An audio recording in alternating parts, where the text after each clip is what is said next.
Okay. Where's my webcam? Okay, I'm live, but my webcam's not working, so stand by. I'm gonna try to fix that. Hang on 1 second. Gotta figure out what's going on here. Did I not plug it in? Oh, I know why. Haha! Stand by. Get in there. Let's see if that... I may have to switch things now here. Let's see. What just happened? Quit that first of all. No. Okay. First of all, let me make sure this is okay.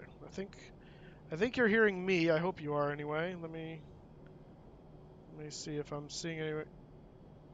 Test 1 2. Hello. Yes. Okay. There we go. Okay. No, I am remote, and that's why my webcam is not working because I had something else plugged in where I normally have it. Let me zoom out of that for a moment because that's annoying. Let me try swapping this real quick and see.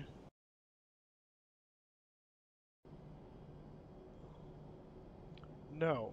Okay, I don't like that. Why?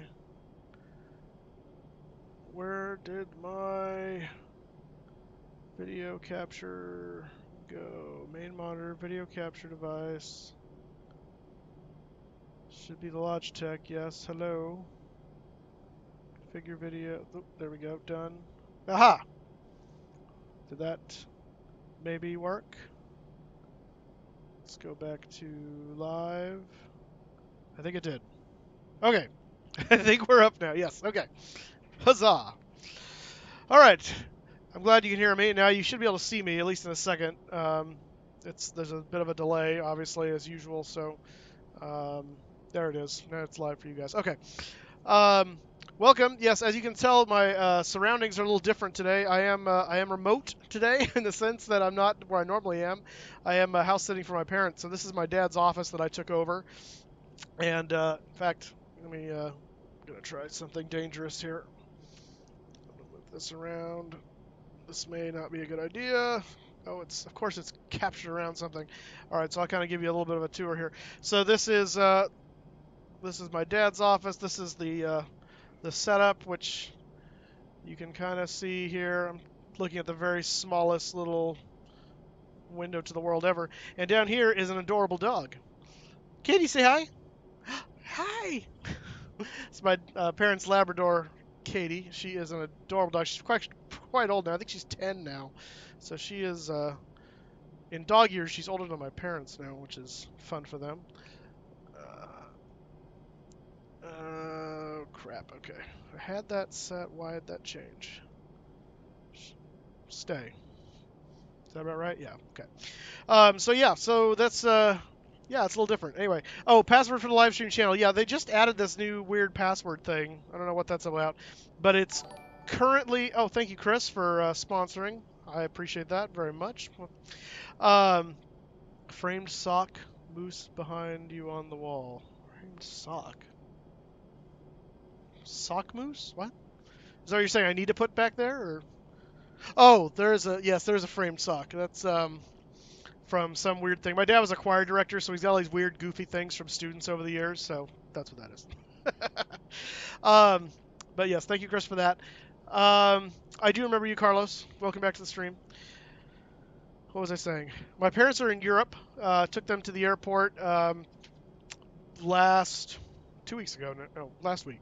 Last week Tuesday, and that's the video that you saw go up of the driving back from LA, which unfortunately didn't work as well as I thought. One, because I ran out of memory.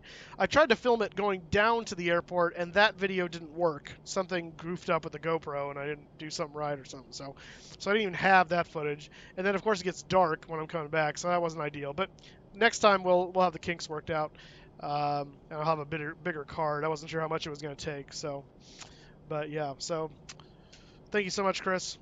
And yeah, so let's get going tonight. We're going from Boston. No, sorry, we're going to Boston. Monday, I guess it is the Boston Marathon, and so Friday Night Ops tonight is going into Boston to get the virtual people there, and so we're going to do that. Tomorrow's a big day. Tomorrow is cross the pond westbound. So we're going to be flying from Heathrow to Chicago. That's our spot that we were able to get, our slot. Tim, I was trying to figure out if we could do shared cockpit thing, best I could find is you can do it with the 737, which I don't really think I can do cross the pond in 737 all the way to Chicago. Maybe straight to New York. I don't know if it'll do it to Chicago. But even then, it requires like a $60 software extra that I don't know. So anyway, it probably is something for another time. We'll have to try out and see. I think they're working on it for the 7.4 with this same software, but right now it only works, I think, with a 737. So, which is unfortunate. I wish PMDG would build that in like TFDI did, but they did not, at least not yet. Um, so yeah, you got an ops update meeting at 11. Oh, 1800. Okay. All right. Well, we'll see you later, Tim. Hopefully, see you tomorrow at some point for the cross the pond. Thank you, Octopus Animation, for the congrats. I appreciate that.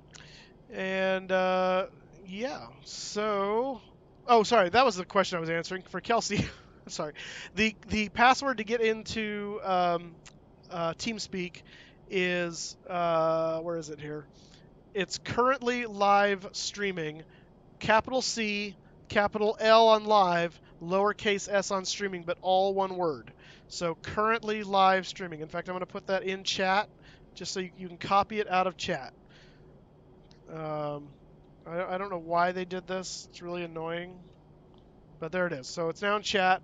Currently live. Just copy the after the colon. Just copy that, and you should be good to go there for getting into TeamSpeak. All right. Let me get my two things up here. My border list needs to get turned on. No, not right now. I don't. Yeah, we can do that. We can do that, maybe. There we go. Okay. I have not. Did you join Westwind, Chris? I'm gonna go check that right now because if you did, that's awesome. I was just on Westwind, but I didn't look to see if we had new. Let me see what's what. Probably in the forum, someone posted a welcome thing. Ba-dum bum bum ba-dum bum bum bum ba-dum. Yes, log in. It's weird. Normally, when I look over this other screen, I'm looking at you guys. Now I'm looking away from you guys. I look at the screen because the camera's in a different place, which is only temporary while we're on location. VATSIM model matching for V. Okay, we've had that for a while. Okay, well I don't see it there, so let me see if it's in hours client process notifications. No. It's not always apparent when a new person comes in right away unless someone posts it in the forum. So let me go back to oh, Atlanta Hub. Yeah, okay. That's what I was hoping you'd post what hub you got part of. Let's see. Atlanta Hub, Hubs, Atlanta. Good grief, Atlanta Hub. You got a bunch of stuff. Look at that. Newest Westwind pile. Look at that here, guys. Check it out. Christopher Dameron, Cat 1. Brand new. And it looks like he's going to be doing his first flight here today. So awesome, man. Awesome, Chris. Well done. Welcome to the Westwind family. Glad to have you. So that's awesome, man. Okay, I need to get vPilot open so I can connect to VATSIM. That would be a novel idea. vPilot. Not that, oh, good grief. Not now. Not that, since Indy Center is up right now. Yeah, Indy Center. Or anything like that, but we'll do it anyway. Connect. We are not a 747. We are a 737. Connect, please. Flight plan. Fetch. File. And done. Okay. Alrighty. Okay, good. Kelsey found her way into live stream room 3, so that's good. She's listed as away now, but she's at least in there, so that's good. All right, let's get. It's been a while since I've flown. I didn't fly last weekend, and so now I feel like I'm off my game here. Let me. Oh, it's. Oh, there we go. I was gonna say it's awfully quiet out here. It shouldn't be that quiet. Although that's because I haven't have GSX in here. I should probably get them on the field here. Let's figure them out. Request boarding. Sure, we'll use Delta. And we'll do Control J. Get the jetway over here. All right. So we're over here. This is a Cincinnati airport in Ohio, right on the Ohio-Kentucky border, actually. And that's fine, Kelsey. And so these guys are going to come around. We got an air cart right there and a, what do you call it? Start cart. Not start cart, a power cart right there. So there is a third type of cart you can have, by the way, and I'm only mentioning this because in watching some really stupid YouTube videos recently, talking about and I know these people are idiots, and they're few and far between. I just have to say it for my own volition because these people are morons. And there's apparently, along with the flat Earth people and the what's the other one? Oh, the chemtrail people. There is now another conspiracy. I mean, there's a billion conspiracies, but there's another conspiracy that's so widely reaching, it's ridiculous, that airplanes don't use jet fuel. They run on compressed air. And the whole jet fuel thing is a hoax to charge you a lot of money to fly the planes, to fly on the aircraft.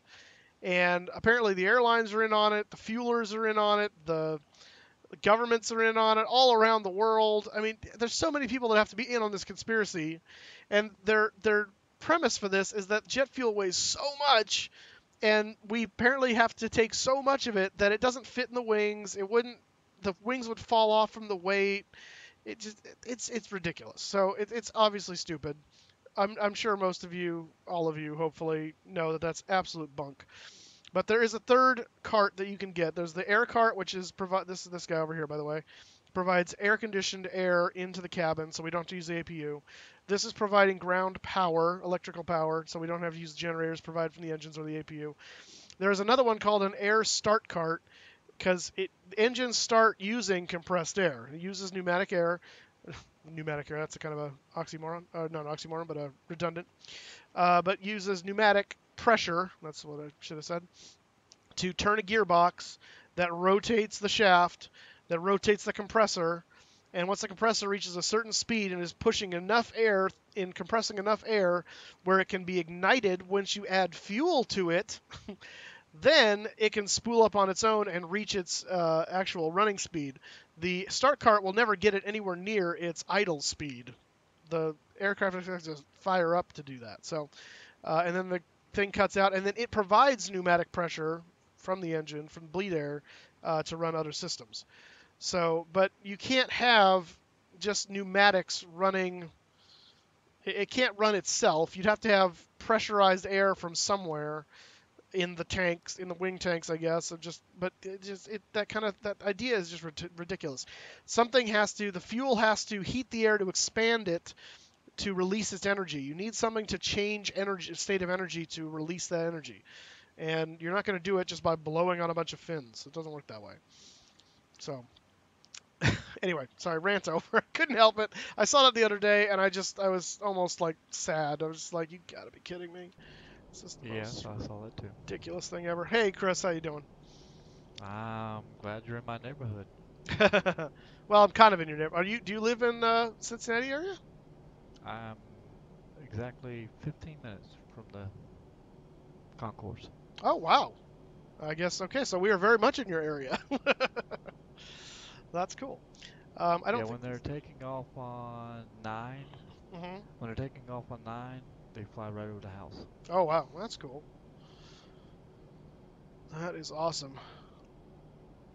I wish our airport here in Fresno was a bit bigger because the runways go where our church is. We're basically at the end of the runway and a little bit off to the side, not very far. So they take off right next to us. We get the military jets going right past us all the time. It's great for an air show. But the commercial stuff is really few and far between and small. So if it was bigger, that would be a great, watching just even right there at the church. But oh well. Okay, so we got that main door now open. Cargo door's coming open so they can start loading the cargo. And we can start doing our job here of making sure. No, I don't see that. Okay. Okay. Let's get this puppy started. So, Chris, are you? So just out of curiosity, are you in the Rocket 8? Am I the what now? Taking the Rocket 8? What am I taking? I have it on. Hang on. I do have it somewhere. Where's SimBrief? No, they gave me the Bengal 4, but I haven't verified with the wins yet, so that may change. But that's what SimBrief gave me. Okay, I just planned mine and they gave me Rocket 8. Oh, really? Interesting. I wonder if the wins just shifted or something. Let me bring those up real quick. We'll take a look at those and see. Approach. No. No, I'm done in Boston. I don't want Boston. Yeah, I want Boston eventually, but not right now. KCVG. Bum, bum, bum, bum, bum, bum, bum. So, Chris, are you doing Cross the Pond tomorrow? Yes, I am. I'm going to be south of you when I take off. I'm going to Gotcha. be in Barcelona. Ah, you're taking from Barcelona. What's your release time? My release, I was east, so I'm 3 hours behind you. So probably, I don't know, it's not until like 12:30. Oh, okay. So it'll be what, 9:30 your time? Yeah, yeah. Our release time is 7. It's about 7:45, 7:55 my time, something like that. So you'll be in the air about an hour before I take off. Yes.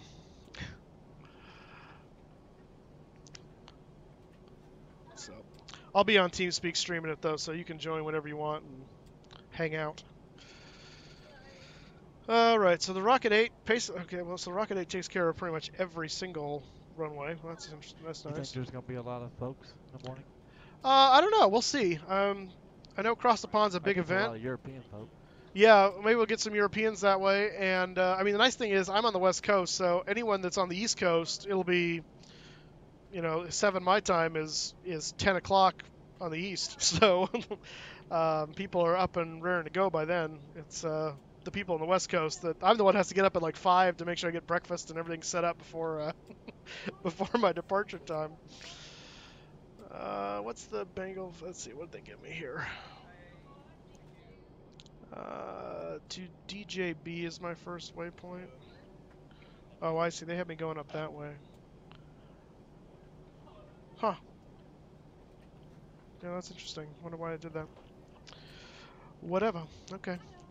All right. So, fuel pumps should be off. I don't know why those are on.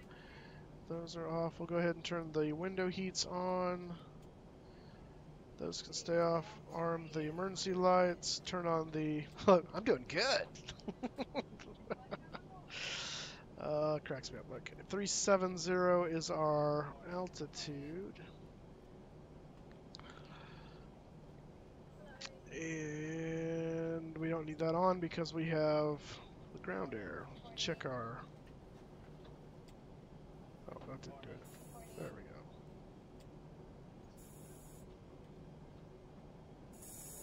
There we go.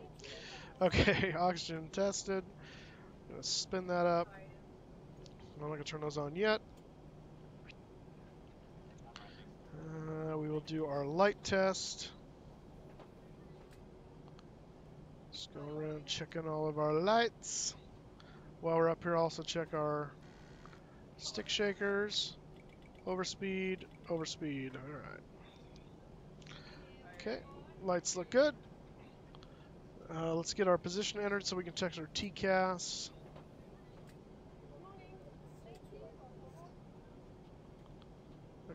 Yeah, 210 and 24 degrees Celsius and 18 left, 18 right. For departure? Correct. Got it. Thank you so much.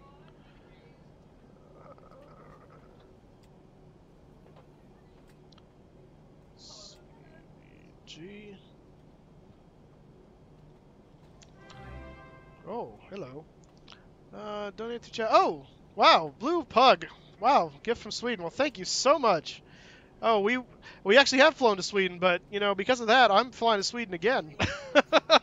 Thank you so much, Blue Pug. $20, man. That's an awesome super chat. Love it. Or what? I guess it's 20, whatever the Swedish dollar. So I wonder what the conversion is. I'm gonna have to look that up. SEK 20. I don't know what that means. All right. Yes, I have. We flew into Arlanda in Stockholm as part of the European tour a while back, and I'm trying to remember when that was. So there's a video of that if you want to go back and look and see. There's one where we flew into Stockholm. I'm actually half Swedish myself, so it's my roots back there. But I don't remember when that was. But yeah, someone look up the conversion rate for that and see what that actually equals, because I don't know what that is in dollars. I'm not up on my. I know the conversion for euros is about 1.3, I think it is. So, oh, it's $2. Okay, that makes more sense. I was gonna say, very generous. All right. Hey, I'll take it. Thank you so much, though. It's very much appreciated. Any donations appreciated. Okay. That's not what I wanted to do. There we go. Fire test. We can do our TCAS testing. Yes, good. Okay. I feel like I'm... No, I guess that's where I normally am. Okay. And that's all set. That's all 0. And let's go ahead and turn on our panel lights there for that. Okay. Okay. What did you say the winds were again, Chris? I'm going to write that down. 20010. 20010. And 18s are what's going. I used to have, so my normal desk is an L-shaped thing, and so I got all the streaming stuff here, and then I can just kind of flip around and do stuff here. Well, I had to put a TV tray just for the keyboard to fit on here because of how this desk is laid out. So I'm a little like an orangutan trying to write stuff down over here. It's kind of funny. So, Blue Pug, don't worry about it. Don't worry about it. No, like I said, any donations appreciated. Whoa. Someone just slewed their way into the terminal. That was awesome. But yeah, no, like I said, donations are they're not required. They're not expected. They're always appreciated. It's always great. But yeah, whatever people can give is awesome. So don't ever feel bad about how much you can or cannot donate. Don't even worry about it. Okay. I don't love you any less. Let's put it that way. Let's see here. So looking at the Bengal 4 or the Bungle 4, I'm not really sure. I would hope it's the Bengal 4 because the Cincinnati Bengals, but I'm assuming that's what it is. So if we go off of 18, I'm assuming, well, that runway doesn't exist for me, so it's going to be, yeah, 18 center and 18 left. Yeah, that makes sense. So let's assume 18 left. Well, actually, we'd probably be doing 18 center would make more sense for where we're located currently. So let's do that, which is equivalent to 18 center. Yes, 18 center. Or 18 right, as it probably is labeled in Flight Sim because the other runway doesn't exist. We're going to take off runway heading, which is 184, and climb to 1,400 feet. And I'm assuming we just need to get... My model matching is not working. I'm right next to you, and I don't see you with Westwind Airlines. Let's see here. Oh yeah, and I don't see you as Westwind either. I see you as, you know what? Which? Well, no, that should. Oh, you know why? It's probably because the computer doesn't understand. Well, yeah, I don't know how that works on non-standard liveries for for aircraft that are it's like a virtual airline. Obviously, everyone knows what Delta is. The computer's going to know what Delta is. But yeah, I don't know.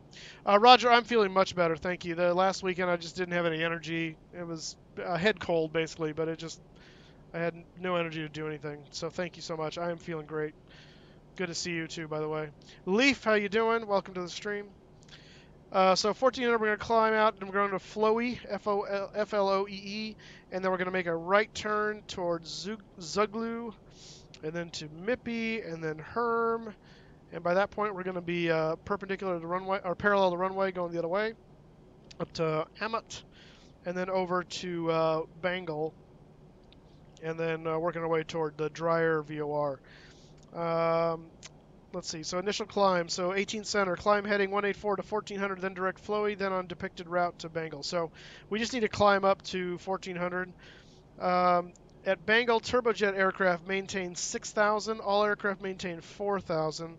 Expect clearance to file altitude 10 minutes after departure. Okay, so we actually have a restriction at Bengal of 6,000. It doesn't say it on the chart, but it says it in the description. So our top altitude for jets is 6,000 feet.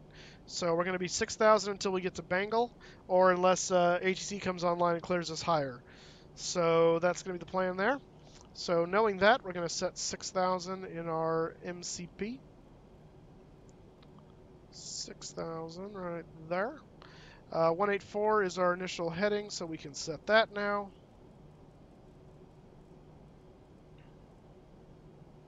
Hey, come back here. 84, there we go.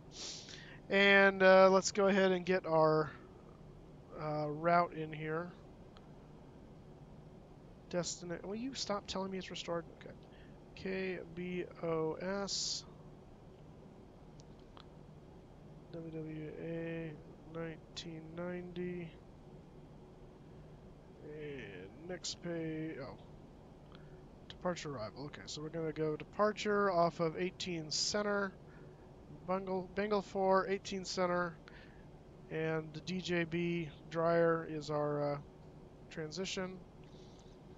The rest of our route is as follows. Let's see. In fact, I didn't show you guys this yet. So this is our route here, guys. Alternate today is JFK. We're going to Boston.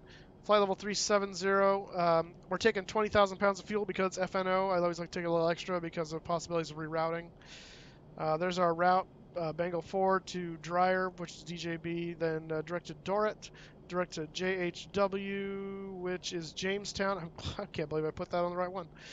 Q82 to Punkt, and then the J Fund to arrival. The winds right now are 90 at 6, and there is a small runway that is basically right that level. It's a 927. I doubt that's what they're using tonight. My guess is they're going to use the 4s.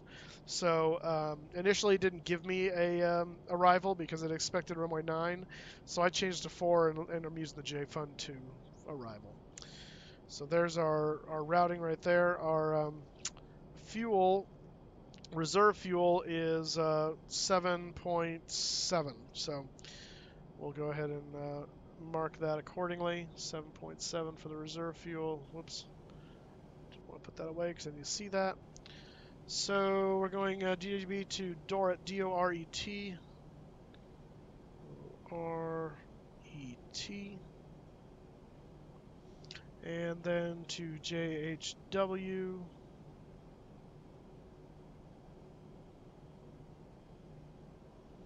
Then Q82. And then it's going to Punkt. P-O-N-C-T. P-O-N-C-T.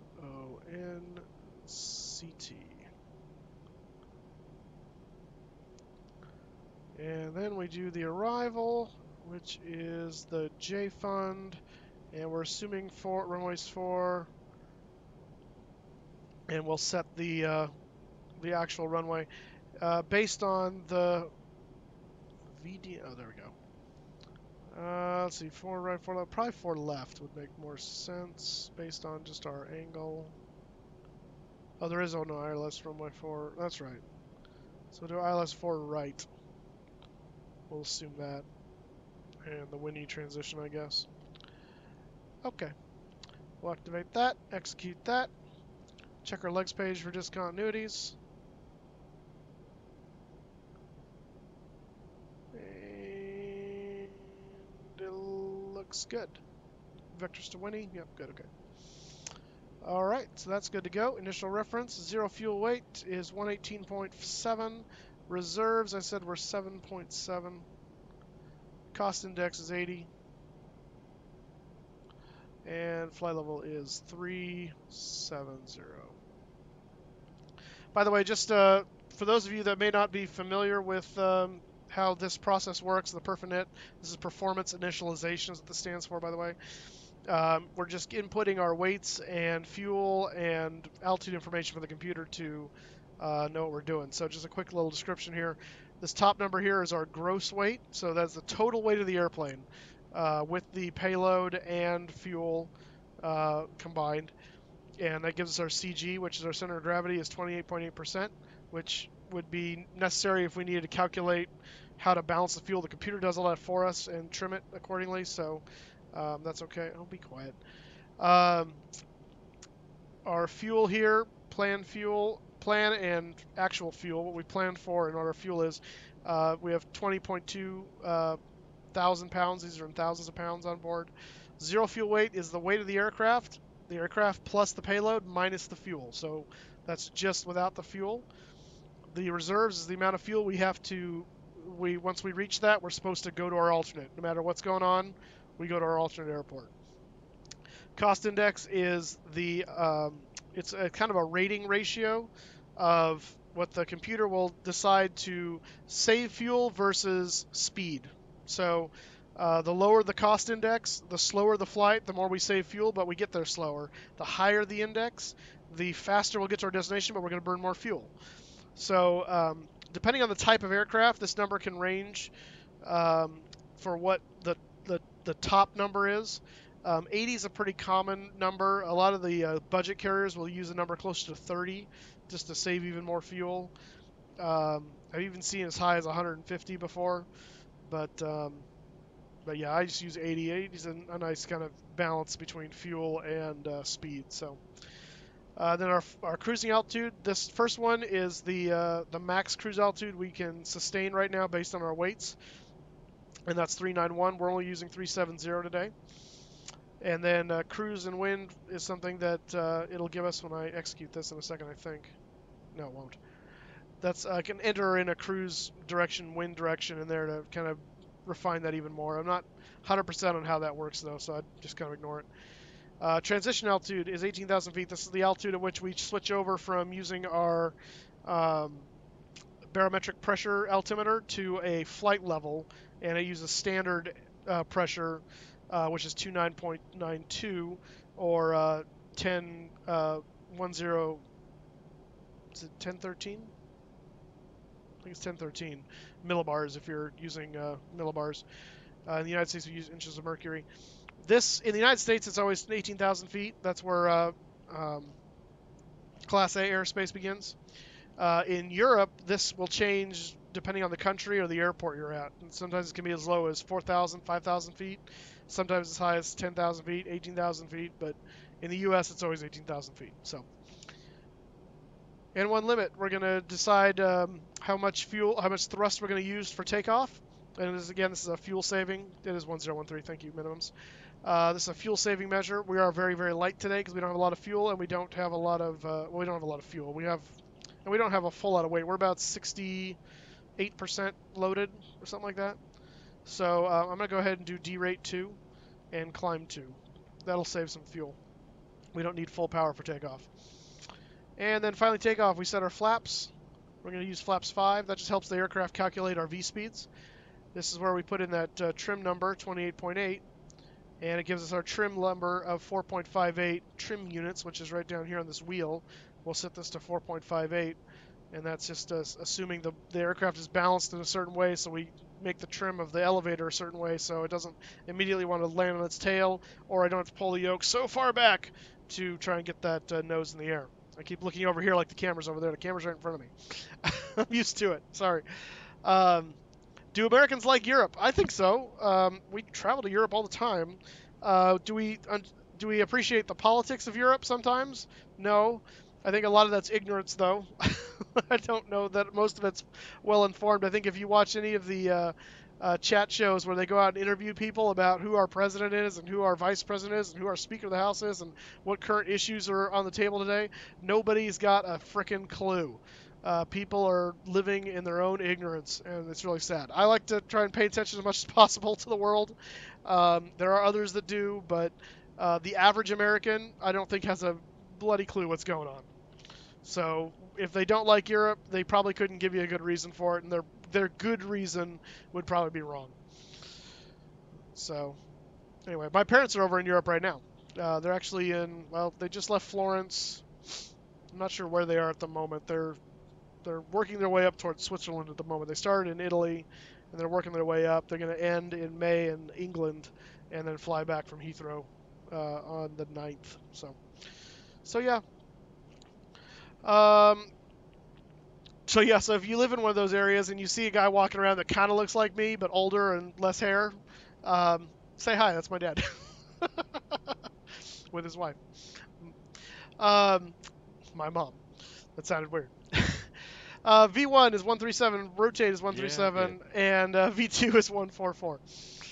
So yes, they've been married. Just saying. They've been married the entire time. They've never been divorced. She's still my mother. It's not some weird woman that I don't know.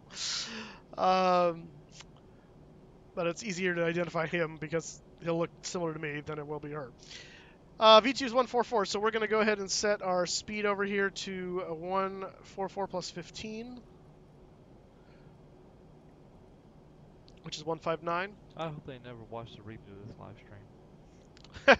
I don't think they watch my live streams at all, so they didn't know I was live streaming until like 3 weeks ago. So anyway, this isn't exactly their cup of tea anyway. So I live in America with a European background. Have been to Europe. I like it. Yeah, I'd love to go to Europe someday. That's on my bucket list to do, and go to basically do what my parents are doing right now and go see the sights. So yeah, I have no problem with Europe. Let's see. So we said 4, 5, 8 for the trim. That's probably about there. Probably about there. Okay. TCAS is off. We still don't have center. That's okay. So we're not going to get clearance. Clearance. Let me open up my checklist. Check it a list. And while I'm doing that, actually, I'm going to get the APU going, because I don't want to sit here waiting for that forever. All right, normal checklist. Pre-flight, oxygen test 100%, navigation, transfer, and display switches are all normal and auto. That was all done up here. Window heat is on. Pressurization mode selector switch is set to auto. That's the scare right there. Flight instruments.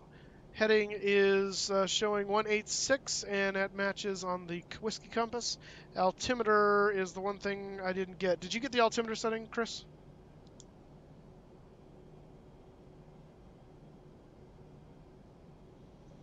Chris, did you get the altimeter setting? We are 2984. 2984, got it. All right. 2984. There we go. All right.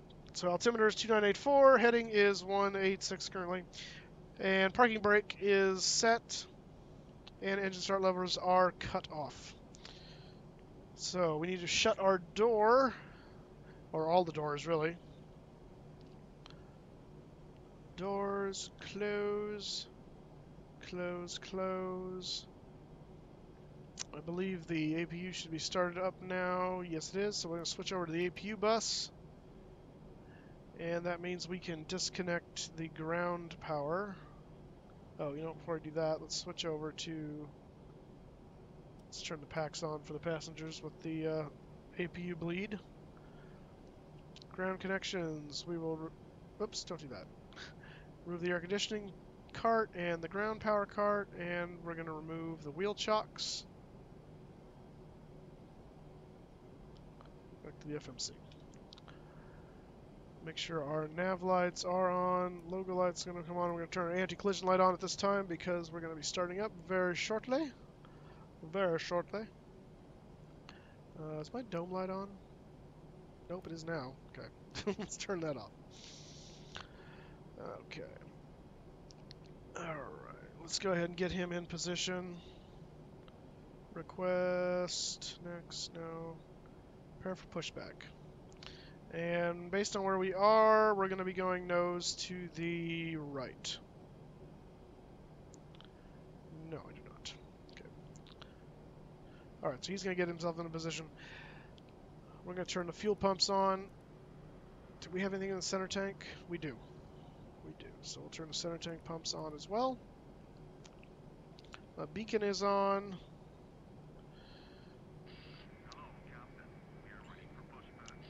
Wonderful. And let's look at our taxi route here real quick and make sure we know where we're going. So we are sitting over here at Bravo 8. We need to get to 18 Center, so we're going to come down to Golf and take Golf to Juliet, and then Juliet to Echo, it looks like, and take, or I guess that's Delta. Yeah. And then take Delta all the way up to the end of the line, which is basically Delta 11 or so.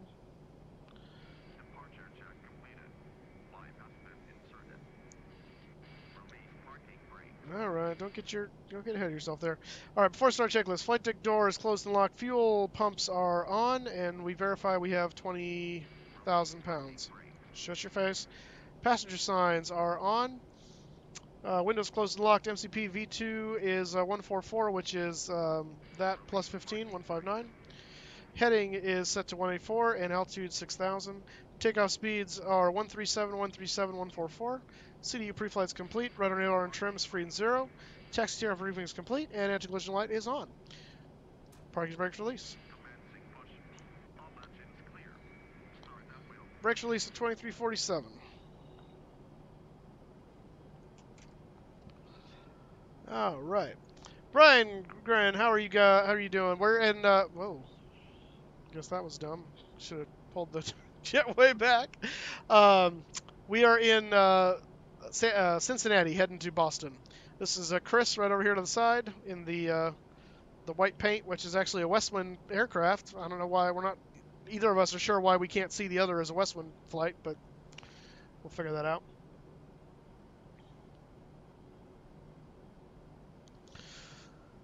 I don't know what fair height is. Yeah, that's a... Oh, and Chris just disappeared. Uh-oh. Wonder if Chris got disconnected or crashed or something. It's not. I'm not... Yeah, sorry. That's what you meant by where am I. Yeah, this is my parents' house. I'm house sitting. So I'm on location this... Didn't I say nose to the right? Where are you going? Oh, Chris is back. You're good. They're pushing me a weird direction. And I need to be starting my engines, I just realized. Should probably do that. Okay, packs off. And turning 2. Crazy Pilot, how's it going? As to meters and centimeters, quite frankly, that you could go back and forth in this all day with... I said to the right. What? You pushed me the wrong way. Okay, that's annoying. But here's my reasoning for liking feet and inches better than meters and centimeters. And you can agree with this or not. I really don't care. What? One, I'm used to it, so I can envision what 20 feet looks like rather than 7.2 meters or whatever. I can't envision meters very well. It's just I'm not used to it. I can't think in centimeters. I can think in inches and feet because that's what I'm used to. I understand that argument doesn't hold water because over time we'd get used to it. Fair enough. I have to spin around because stupid thing. Sorry, Chris. I blame my... Juan did not do his job today. What the heck are they doing? Who's they? GSX. Oh, are they pushing you the wrong way too?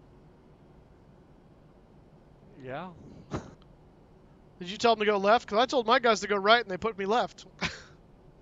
I wanted to go left. Here I am going towards the right. Yep. So they're doing it's opposite day apparently. Ay ay ay. Oh, this is interesting. Okay. All right, let's get our... I'll finish my meters and feet statement in a second here. Let me... Oh, I should probably finish turning the engine on. That would help. The other side of it is meters and feet, or meters and feet is based on on the number 10. So everything is in tens. So you have, there's 100 centimeters in a meter. There's 1,000 meters in a kilometer. It's all tens. 10, 10, 10, 10, 10, which is great. It's a nice even number. Everyone likes it. That's wonderful. The problem with it is actually 10 is less divisible than 12. 12 is a foot, 12 inches in a foot. And so you can actually divide 12 by itself, by 1, by 6, by 3, and by 4. You can only divide 10 by itself, 5, 1, and 2. That's it. So you end up with more decimals and less simple fractions than you do with the other system. That personally is why I like it better. But that's just me. It's not a good reason necessarily. It's just my reason. All right, switching over to generators. Taxi light coming on. APU going off. Hydraulics coming back in. Let me do the controls test here.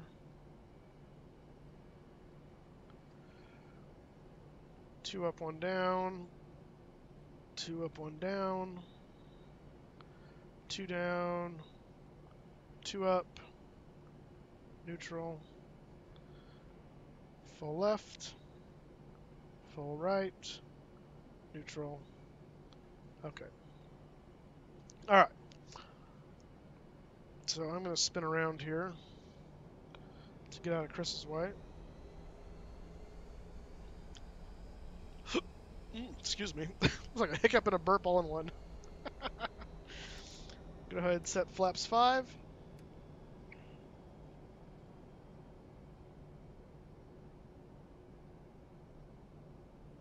Oh, that was violent. Okay.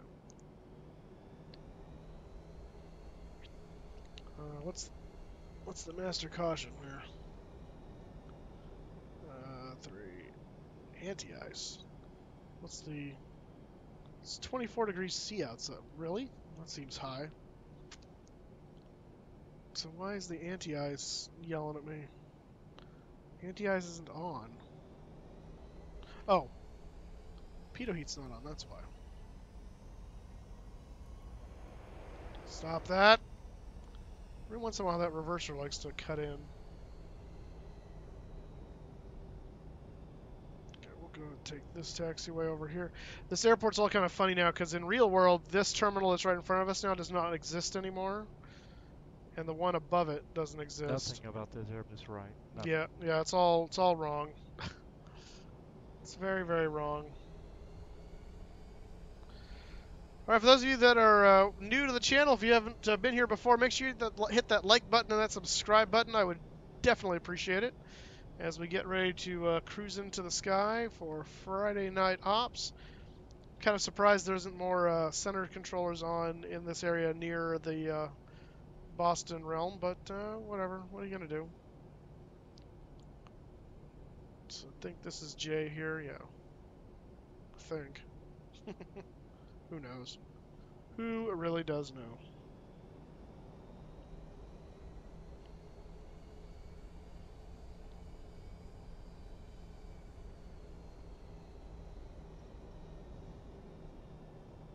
Okay. I'm going to turn on some panel lights because it's getting dark.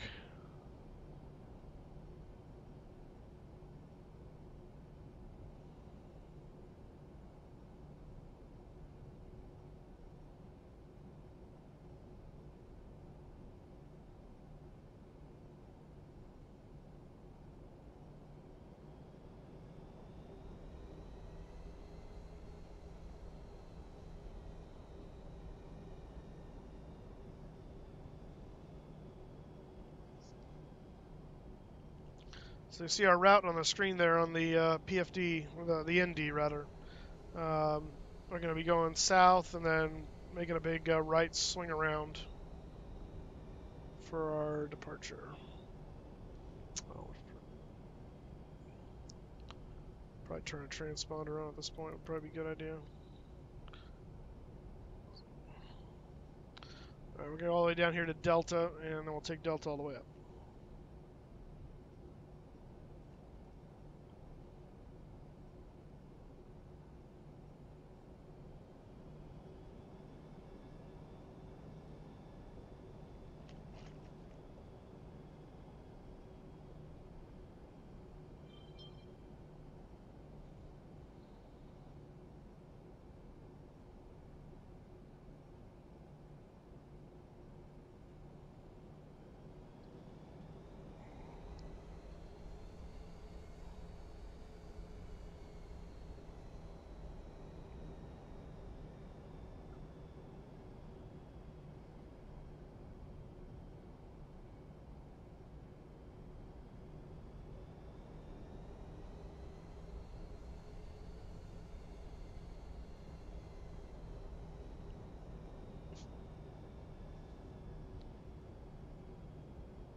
Set our auto brake over here to RTO. Again, for those who don't know, RTO stands for rejected takeoff. What that does is in the event that we're halfway down the runway and we have a problem, I pull the throttles back immediately to stop the aircraft. The auto brake will automatically engage to maximum force to try and stop the aircraft, so that way we don't skid off the runway. So it's just it's a precaution so that the pilot doesn't have to think about braking. The auto brakes will actually do that for him in the event I pull the power back. Up to V1, that's our stop-go speed. After V1, we have to continue because we will not have enough runway to stop based on our weight and speed. And so we take our problem into the air and hope for the best. And it's possible that's a lose-lose scenario. You either run off the runway or you don't quite make it in the air, but you're not... stopping safely is no longer the option, so you better hope it's okay by then.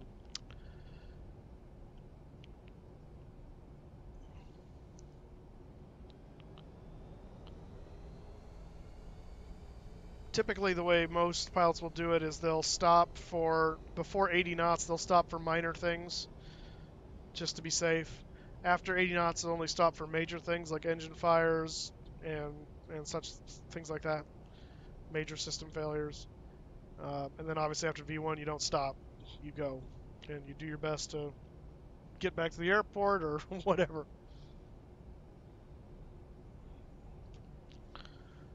We go down here one more taxiway, and then we'll be good to go.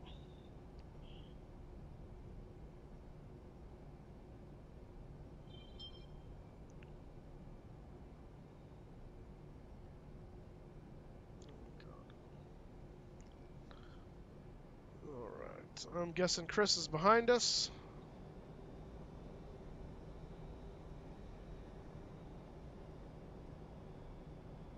Oh yeah, I'm right behind you, bud. Alrighty.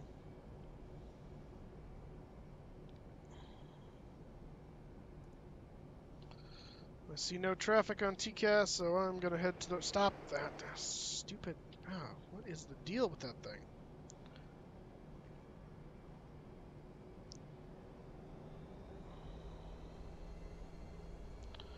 Alright, strobe's coming on. Engine start switches to continuous. And landing lights on.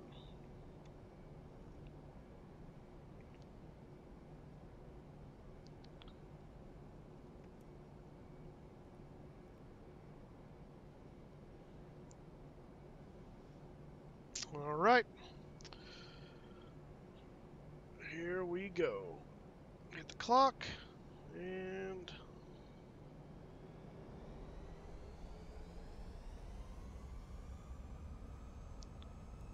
toga.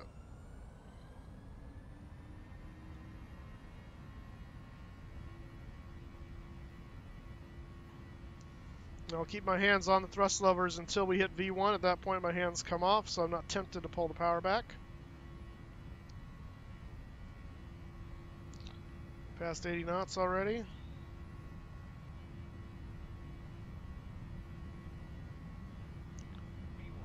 There it is. And rotate.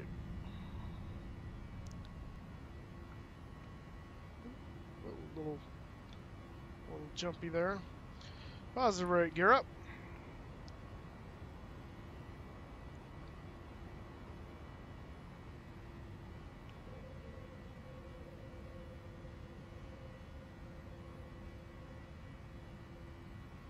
What now? Oh, crap. Oh. I turned that on. I turned on auto throttle. That's what I turned on. Okay, there we go. It's like, why don't I have LNAV, VNAV? Oh, because I don't have my flight director on. That would help. So we're not on autopilot right now. We're just using that as a reference for the flight director.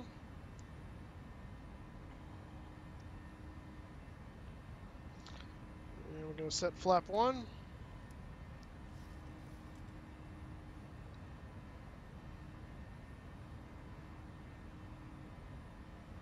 Absolutely, Zachary. feel free to meet us wherever. It'd be great. Come fly with us. Love to have you.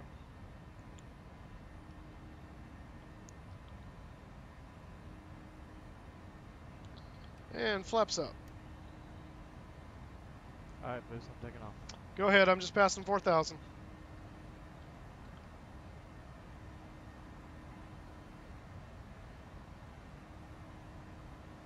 Got it, Kelsey. All right.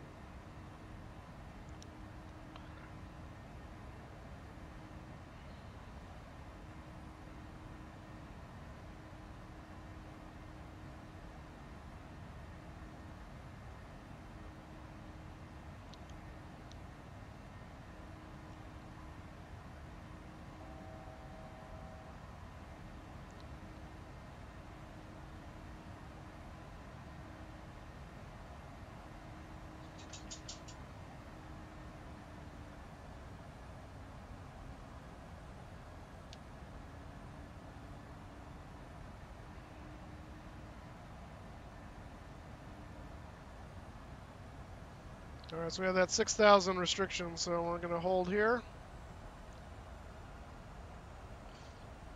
And just fly around this guy. It's cool weather with the haze. Kind of digging it.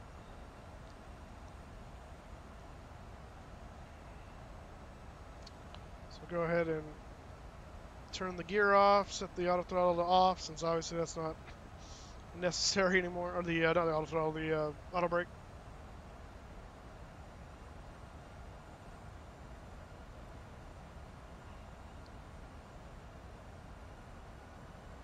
Well, sorry to hear about that, Kelsey. Hopefully your day, well, hopefully your weekend goes better. It's been a rough one.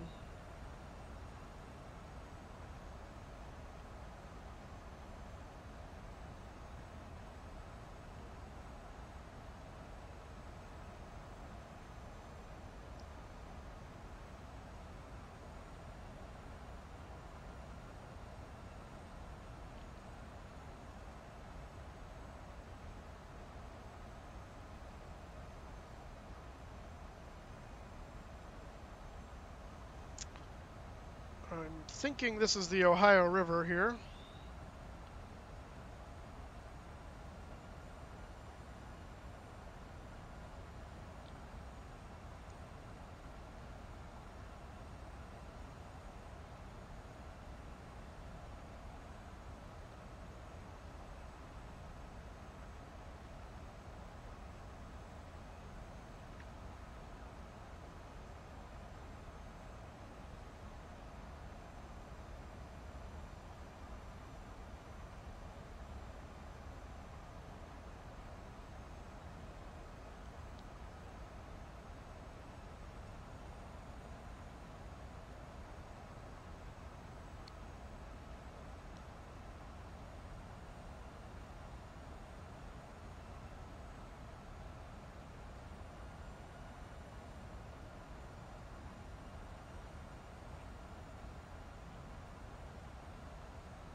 air conditioning. Oh.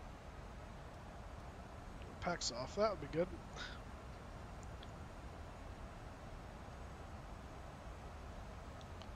Go ahead and suck this on this one.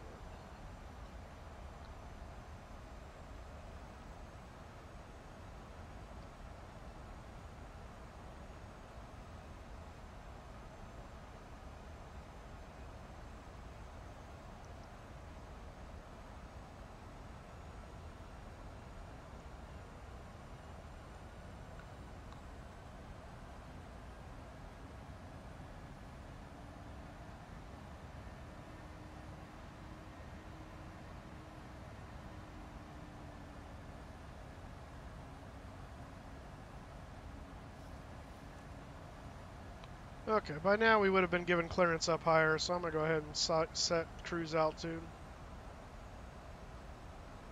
It's not really a SID restriction so much as the top altitude for the SID, so which is kind of what they give you initially, and then they always clear you up higher. So if we had control, we would have gotten that by now, so go ahead and set that.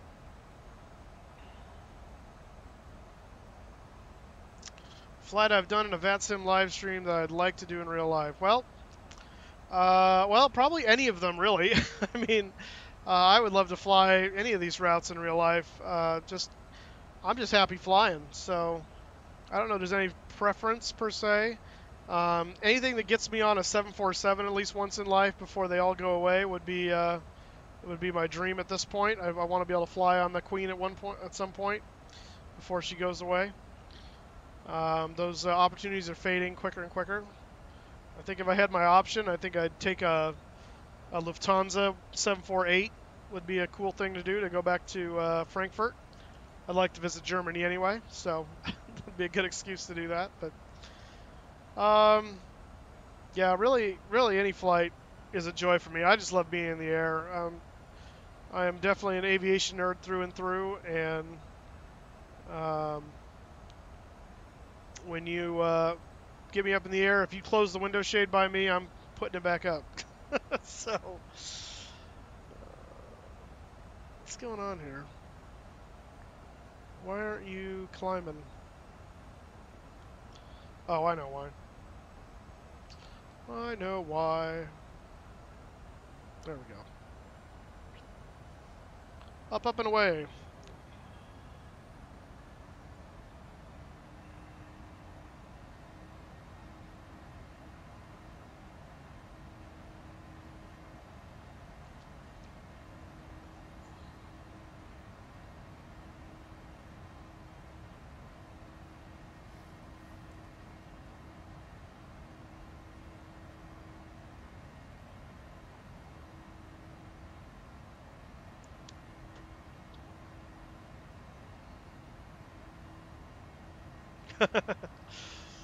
All right, Justin.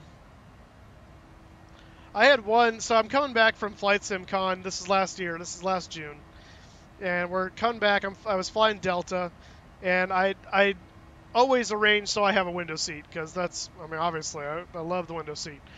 Well, in Minneapolis we had trouble in Hartford getting out because of a mechanical issue. Not really a mechanical issue, a maintenance issue.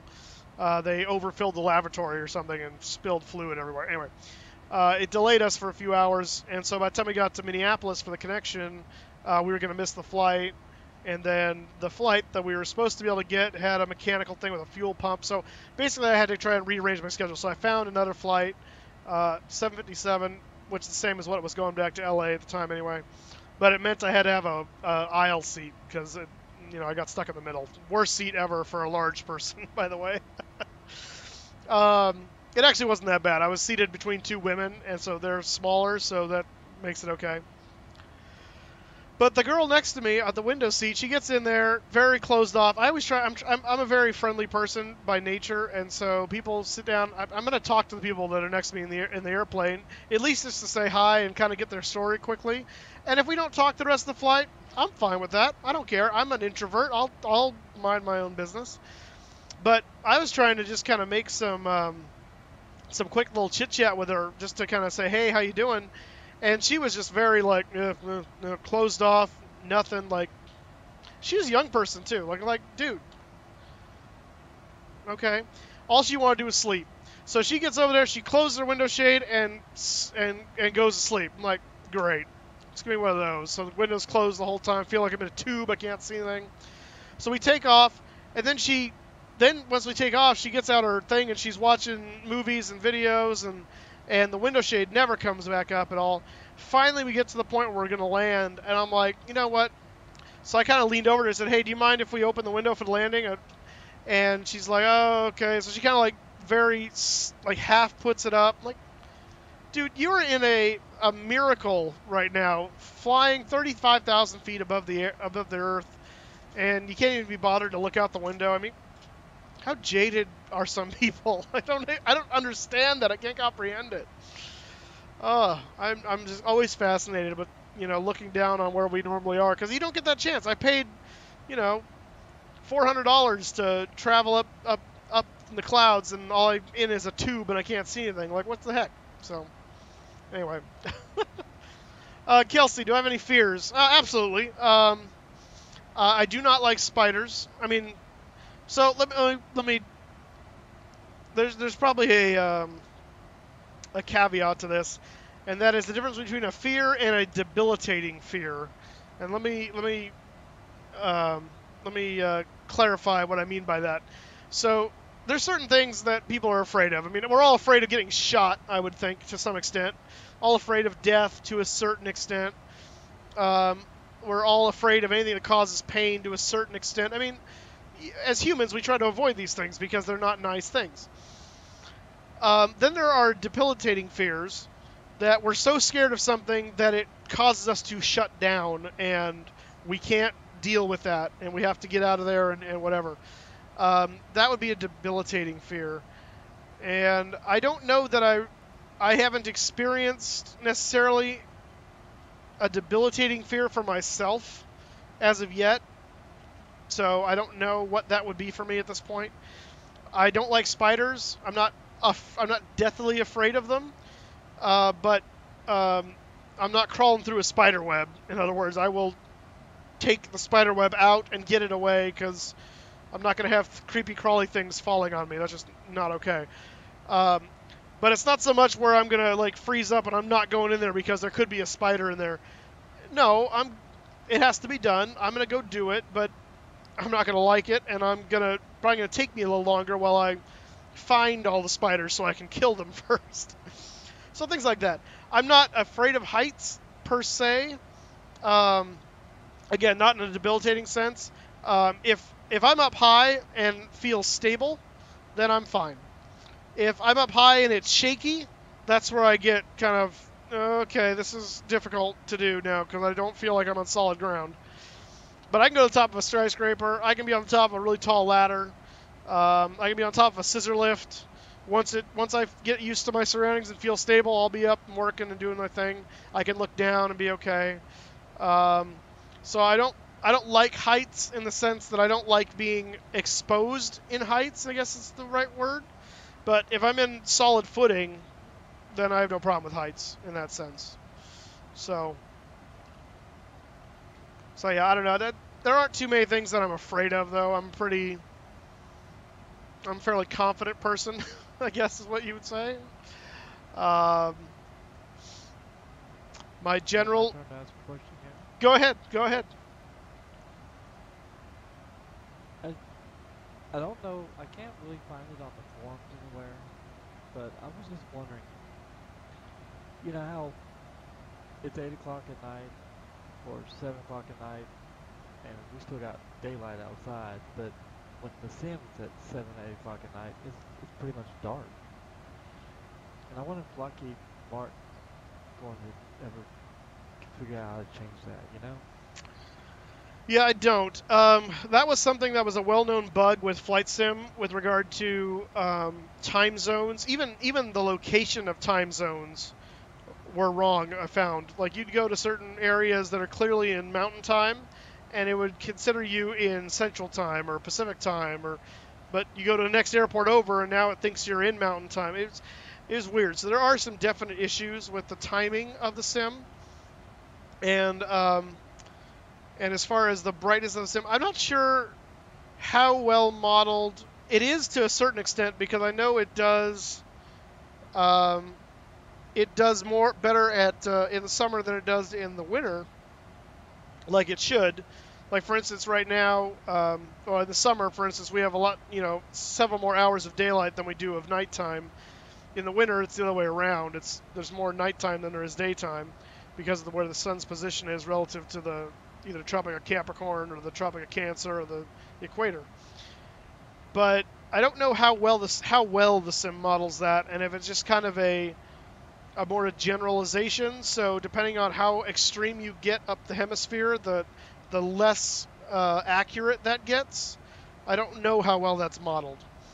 And but you are right. You'll notice it gets darker in the sim earlier than it does in real life. And that could just be a light mapping model lack as well. Once the sun goes down, in reality, it's still pretty bright in the sky for a good hour after that. Whereas in the sim, I think once the sim goes down, it gets dark pretty quick. And again, that could just be a light modeling issue. I don't know that Lockheed Martin's done anything to tweak with that yet, or have any plans to. But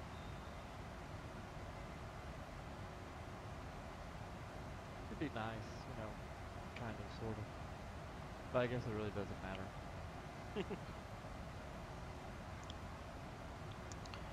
Justin, do you mean your dream job is being a pilot, and you're afraid drones are going to take that job away? Potentially.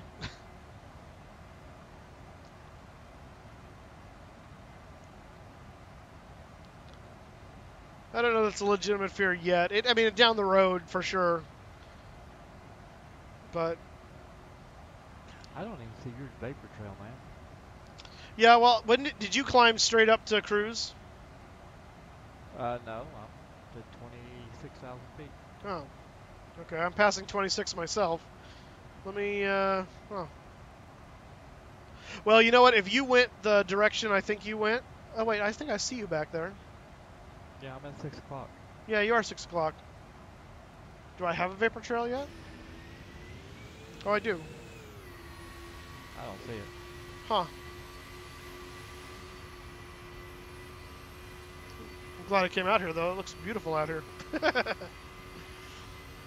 Let's take some screenshots. Publicity.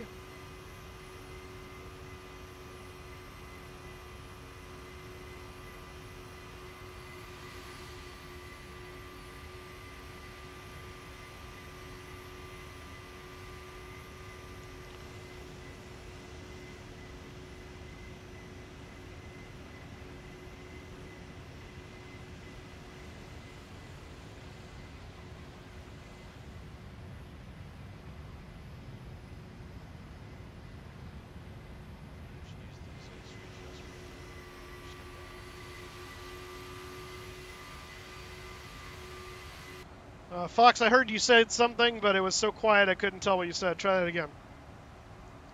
Said you should probably use that for your thumbnail. Oh, yeah. You took. Well, screenshots. I just took a whole bunch.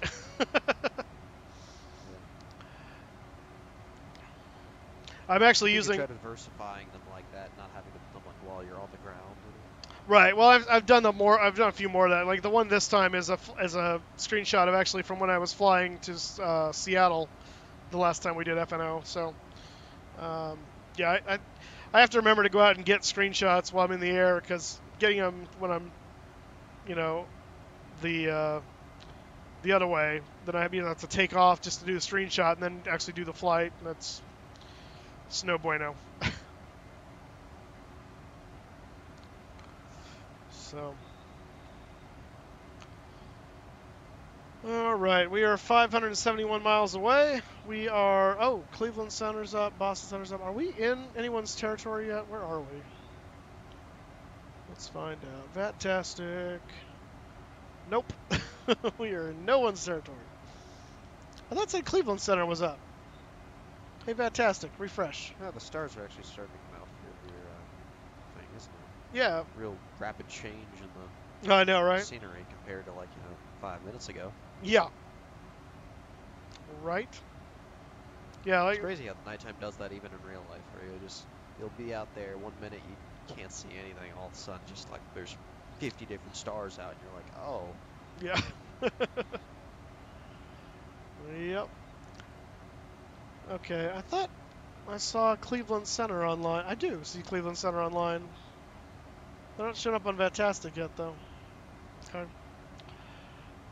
Alright, so once we hit Cleveland Center, which should be soon. Actually, I should be kind of transitioning into their territory in a second now. That is this, right? Yeah, this is Cleveland Center. Chicago Center, Indy Center, yeah.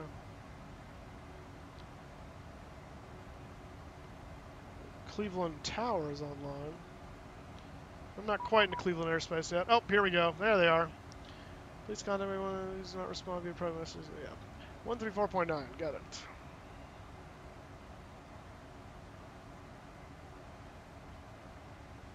What just happened? I should tune in too, right? Yeah, he just contacted me to say that you might as well tune it. Yeah. 4.9.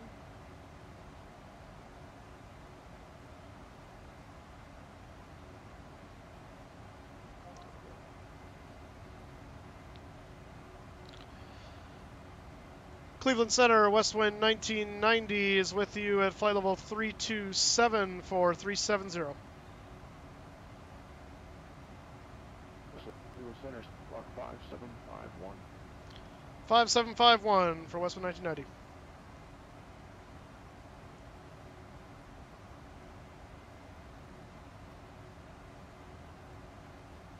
Cleveland Center, Delta 2298, so give 330.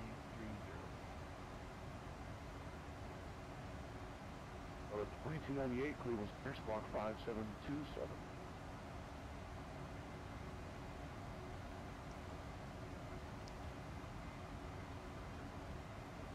Good evening, Cleveland Center. WestJet 35. 16, other contact, maintain total 350. Maintain 350, good, thanks. 7016. The 2298, other contact, 30 northeast of Cleveland, maintain total 330. Roger, maintain flight level 330, not yet. Cleveland Center, good evening, Delta 84, come to 13,500, 9 miles from Sales, Parth Deshpande. Of 84 Cleveland Center, radar contact, climb and maintain flight level 310 for traffic. 210 with 84. So 90 radar contact, 20 west of Napa, climb and maintain flight level 370. Up to 370, West Wind 1990. Good evening, Cleveland Center. WestJet 3565 is contact 230 for 250. Westland 3575, Cleveland Center, block 5721. 501. Cleveland Center 737 on the Gulf. Did you say West Wind or WestJet? Because it sounded like you said WestJet.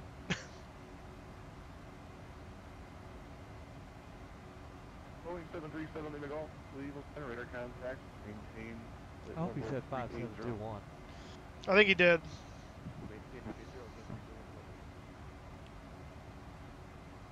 He'll have you corrected if not. They can tell if it's not set correctly. Radar contact just north of VOS, VOR, on maintain level 350. Climb maintain 350, WestJet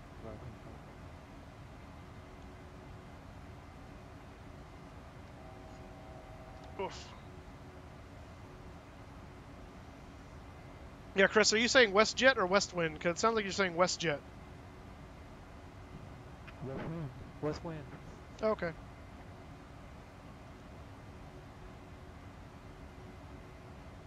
Maybe I'll slow it down just a little bit. I don't know. It was just me how I heard it, because he repeated it as West Wind once you said it too. So maybe it's just the way I hear it. I don't know. Maybe it's the distortion of the radio. What do I know? Cleveland Center, Sometimes you don't always hear them real good. Yeah. 6 miles west of Geneseo, climbing through 12,900. Pull up the Boston maps here. Lockheed. So we reached cruise altitude right there. Rochester altimeter 295. Fear of sirens and planes flying over the house, huh, Kelsey? Igamerfellow meter up to 230. Lockheed 76 Delta. I love it when planes fly over my house. Although I can understand the fear of, you know, something going wrong. It's a lot of aircraft to have to deal with. So Detroit altimeter 985. the J My fund. parents were, before they moved into the house I live in now. Before they had me, they were looking into a house that was right at the end of the runway at the local airport. Oh. Brand new development, 2-story house. And I mean, I'm sitting here, and now I actually go to the airport, you know, once every week, Yeah. days. But you know, it angers me so much when I hear them say, you know, well, we just didn't know. We thought maybe we'd go with a cheaper house at a more nicer location because we didn't think, you know, everyone would really like the noise. Oh.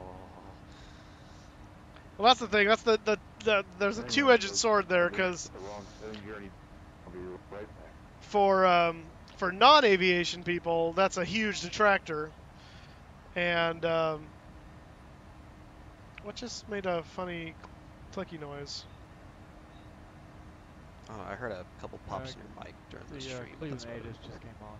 Oh, that's what that was. Okay. Anyway, the for non-aviation people, that's a huge detractor, and for trying to sell the house, it makes it difficult because you're living in the flight path. Most people don't appreciate that. For the aviation person, that's like heaven on earth. Yeah, just like. You know what's even more amazing? Certain winds are coming in for Cincinnati. If you catch it just right, you'll catch the DHL uses Polar. Oh yeah. 747s. Oh, nice. Oh, when they fly over the house. Oh. Nothing like the Queen coming in low. Yeah, I remember also originally at that local airport, and it's a small airport, so it isn't really like a big issue with any noise or anything, but we had let's see, where I live, the Hardee's headquarters is my hometown, at least the old Hardee's headquarters, which is fast food. 2545, going to Newark. Got it. Yeah, Hardee's out here in the West Coast is Carl's Jr. Yeah, so that's what I'm saying. It was like Carl's Jr. I just Yeah. right out, sorry. But like anyway, they actually had a promotional aircraft, and then the owner of that promotional aircraft had a, believe it or not, Had a what? darn, this internet's really getting the best of me. But anyway, like he actually had a MiG-15, and boy, he had so much fun with that thing. And actually, one of my friends, he said so many people were getting mad at that MiG or whatnot. And they built that it was that same development that my parents are looking at going into, and he originally said, you know, well, one of these days, you know, because they were getting so many kind of like negative comments about the airport and its noise. It's like, you built right at the end of the runway that you spent. He said, you know, one day you need to go ahead and buzz them just to make them mad. So he did it. So at the very end of the runway, he just threw up the throttle, came straight in, 50 feet over their house, and just literally pulled back that stick one early morning. We never heard back from him again. You want to complain? I'll give you something to complain about. Oh, that's funny.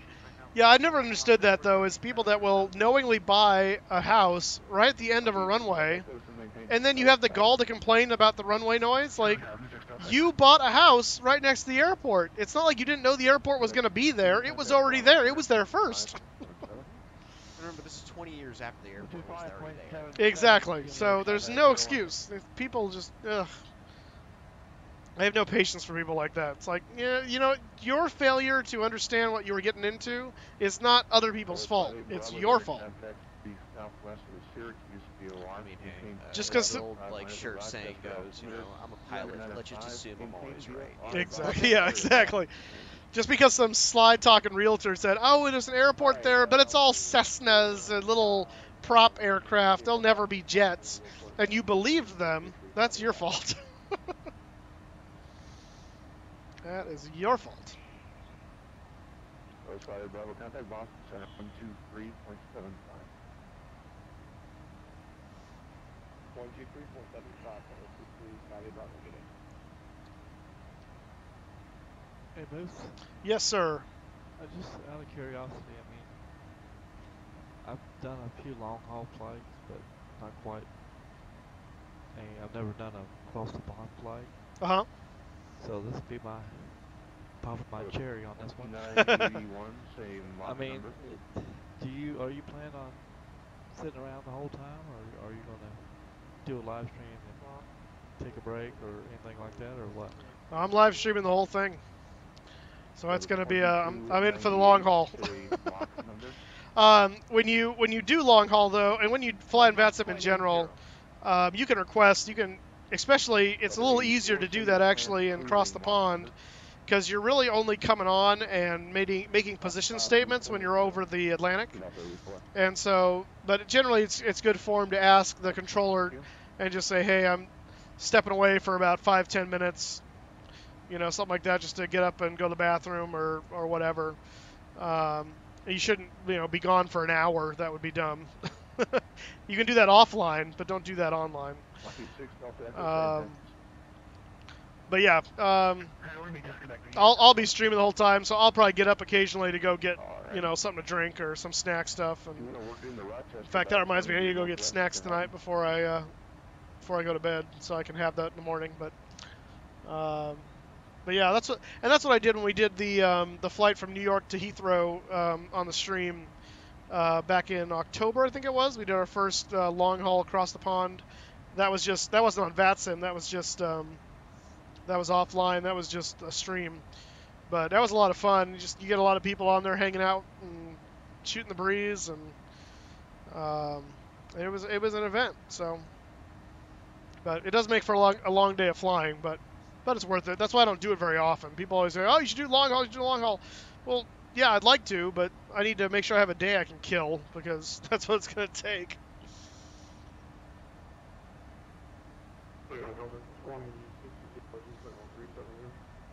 Does that help answer your question a little bit?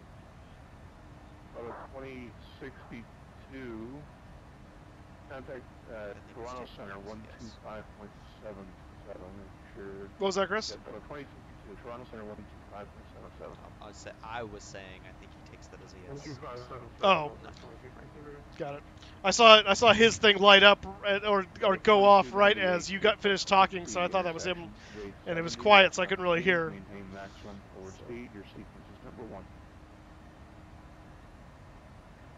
Roger, direct hope the maximum forward speed, Delta Cincinnati. Okay, forward, do not exceed Mach 7-8 for sequence. Okay. Was that 84? Delta 84, do not exceed Mach 7-8. Yeah, just make sure, Chris, you check on the Across the Pond site. There were some little tips on how to do the initial contact stuff for the Atlantic crossing centers and the procedures for that. So since you've never done it before, make sure you bone up on that. I'm going to bone up on it because I've never done it over VATSIM before, so I need to kind of make sure I'm familiar with the procedures as well. But it's on the Across the Pond website. They've got like a little FAQ, and so I'd recommend going through and reading that before you fly. Good position. Maintain credible 310. 310. Up 1841, Cleveland. Oceanic procedures. Yes. Yes, the oceanic procedures.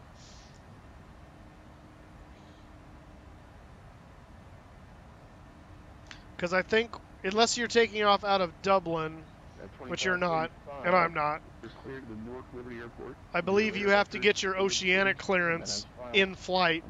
You get your initial clearance, but you get your oceanic clearance in flight by switching frequencies at one point, and you have to do that, I think, 30 minutes before you hit oceanic airspace or something like that. Because they want to know at that point what's your estimated entry time into oceanic airspace for sequencing.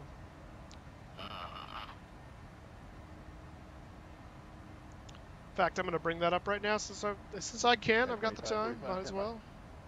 Out of 2298, just want to verify your direct hoaxy, just heading about a 105. Hoaxy. Roger, I'm going direct home. Yeah, I had an issue with my VNAV, so I'm going direct heading that. Alright.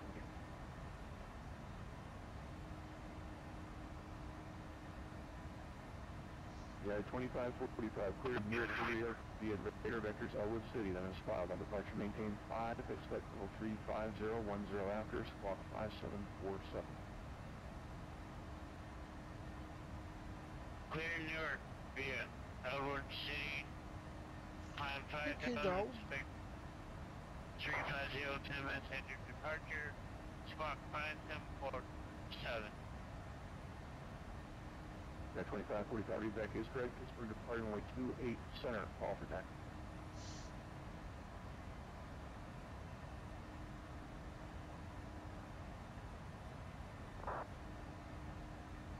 Actually, we're sitting at 28 left, we're ready to go. Very good. All right. That's Pittsburgh wind 2557, the altimeter 284. On departure, turn right, heading 360, only 28 left for pickup. Heading 360, clear for takeoff 28 left. And 2545. If you are at an airport west of 03W, you receive your oceanic clearance on the ground. Number 721, uniform Foxtrot, sir. Yeah, so where is 03 west? Is it 03 or 30? 03, Dublin, Shannon, Glasgow. Yeah, I got it. Okay. Yeah, so Heathrow, I'll have to get mine in the air.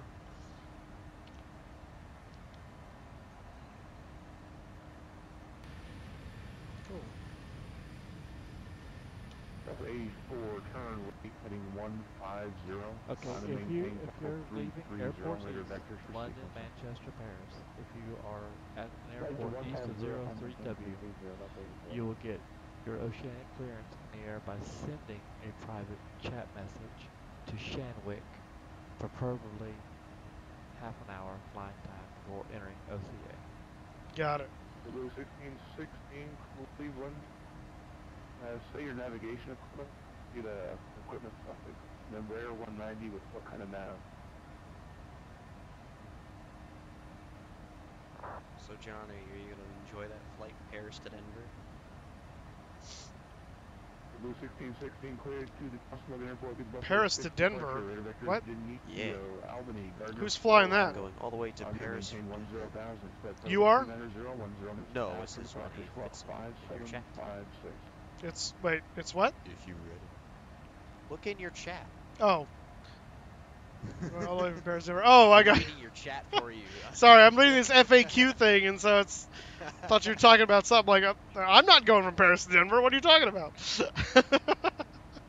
I gotcha. All the way from Paris to Denver. Johnny, is that in real life or is that in the sim? Either way, that's a long flight. But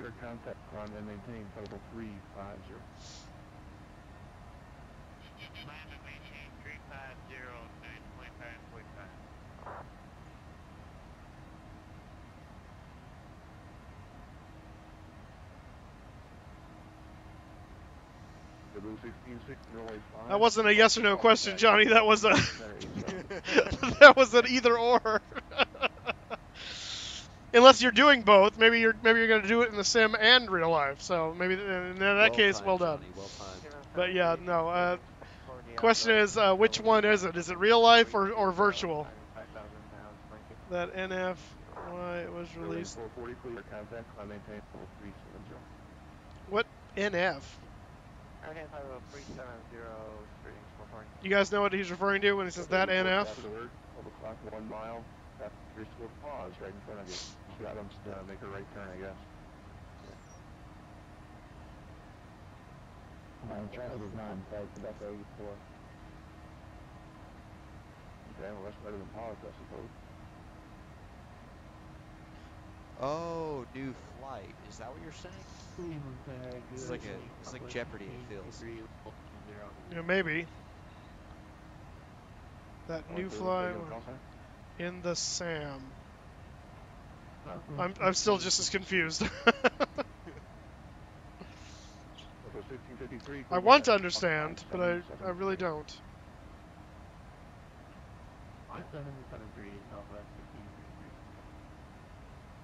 84, turn left heading 090, direct Gate C intersection, going J70, rest change. Left 090, direct Gate C, But 84, show that traffic pause is behind you now, so resume normal speed. Ace Fly Wings, how's it going, man?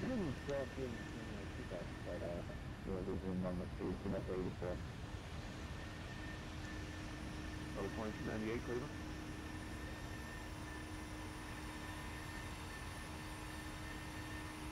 Yeah, 2545, clear direct to Elwood Speed, resume on navigation.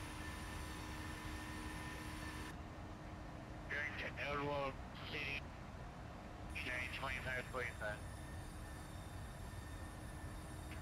Targeting 1 Uniform Foxtrot, level 390. Boeing 721 Uniform Foxtrot, Cleveland Center, radar contact 10 Northwest Waterville, maintain level 390. Next 390, 1 Uniform Fox. Level 1653, radar contact 20 Southeast Litchfield, maintain level 370. Maintain 370, Southwest 16. Going 7 in the Gulf is going to maintain 7, going 7 in the Gulf is going to maintain 8,000, glancing altimeter 208.9. 8,000 on 298.9. All right, you got your leather jacket, huh? ILS 10 right. Okay. Golf flying 280, radar vectors ILS 10 right. Setting 280 for the vectors ILS 10 right. Cleveland Center, United 250, 230, looking for higher. 250 Cleveland Center, unnamed level 340. I'm in 340, United 250. 40 turn right, 80, direct Erie VOR, resume on navigation. It's right 0, direct Erie, right now, greetings, reporting. All right, guys, stand by. I gotta go off. Moving over 26 to 2, clear, will be present. 2062 Cleveland Center, right.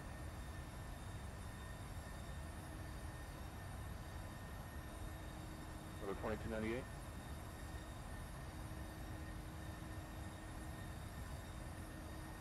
Cleveland Center, 298.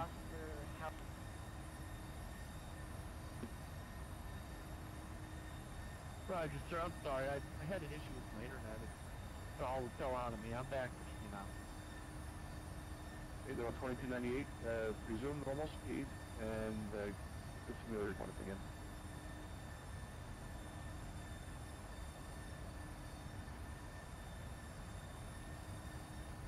Roger, normal speed, Delta 2298.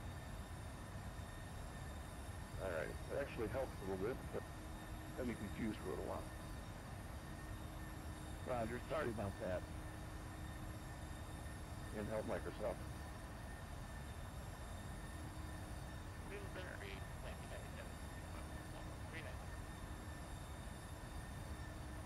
With the correction Southwest 1997 Cleveland Center, squawk 576.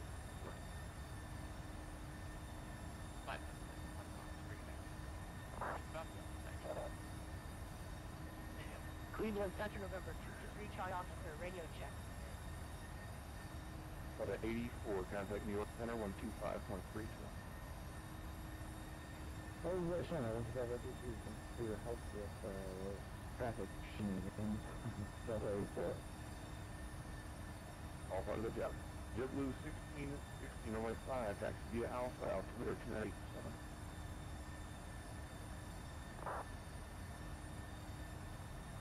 Southwest 1997, better contact, west, all air, maintain total 390.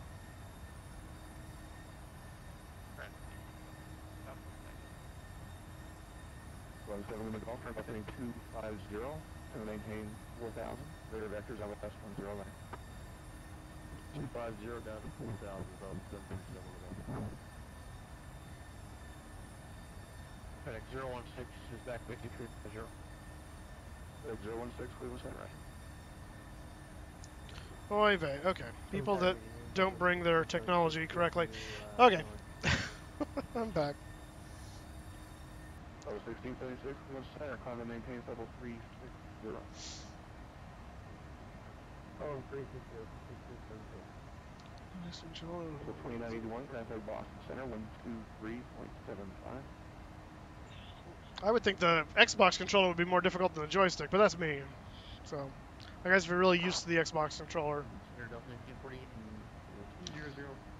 All right, Blue Pug. Yeah, if you're in Sweden, I understand. It's pretty late for you. So, thanks for stopping by. We'll see you later. Maybe join us tomorrow for the Across the Pond, since it'll be right in your time zone there, or at least closer to it. Contact York Center, 125.32. 125.3, Delta 2098, thank you.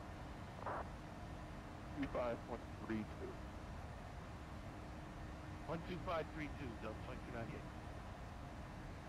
Level 2981, contact Boston, 123.75.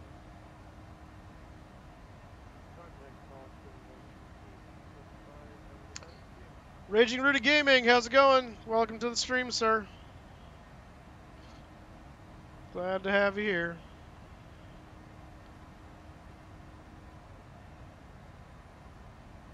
Now Cleveland shows up. Yeah, we're gonna be with Cleveland for a while. Oh, okay. Southwest 1997, cross the Luck intersection at maintain total 250. Okay, so we should skip New York Center entirely and go straight into Boston. I think. Southwest 1997, cross Lundy intersection at maintain total 250.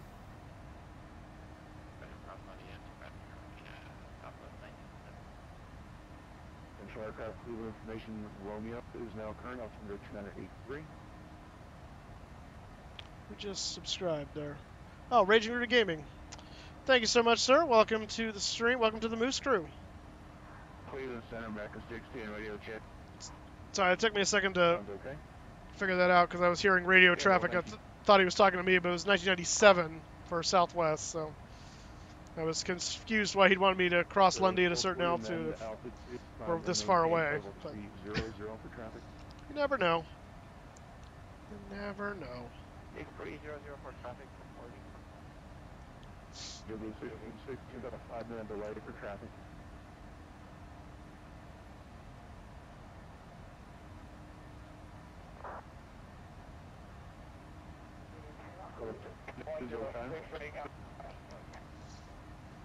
Go 2062, go fast. Fox Pilot, have you ever done Cross the Pond before on VATSIM?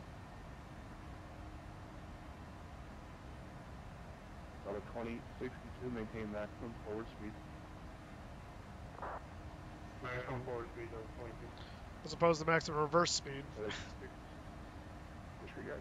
You know, when you're reading this, Westwood it doesn't really 1990, turn doesn't left 20 degrees. Doesn't really what?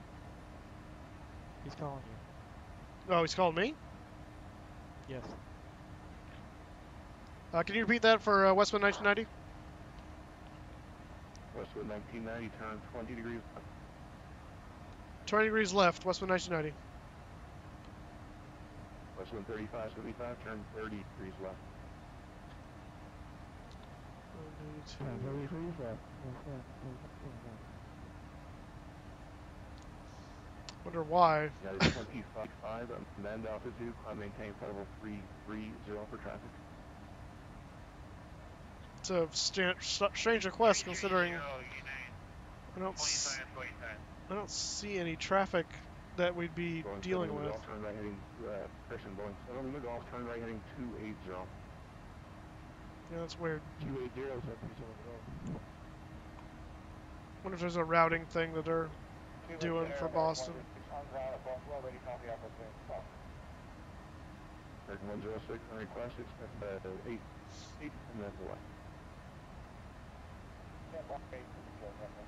Well, thanks, Raging Rudy Gaming. I appreciate that. 75, that's a left turn, another left turn. So Yeah, you'll have to fly with us on VATSIM someday, because X-Plane and P3D and FSX all work on VATSIM. So.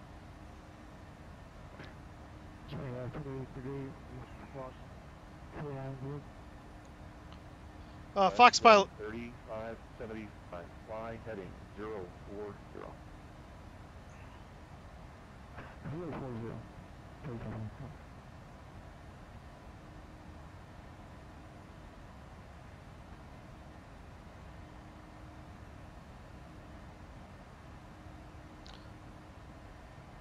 Got a 250, I maintain a couple 350.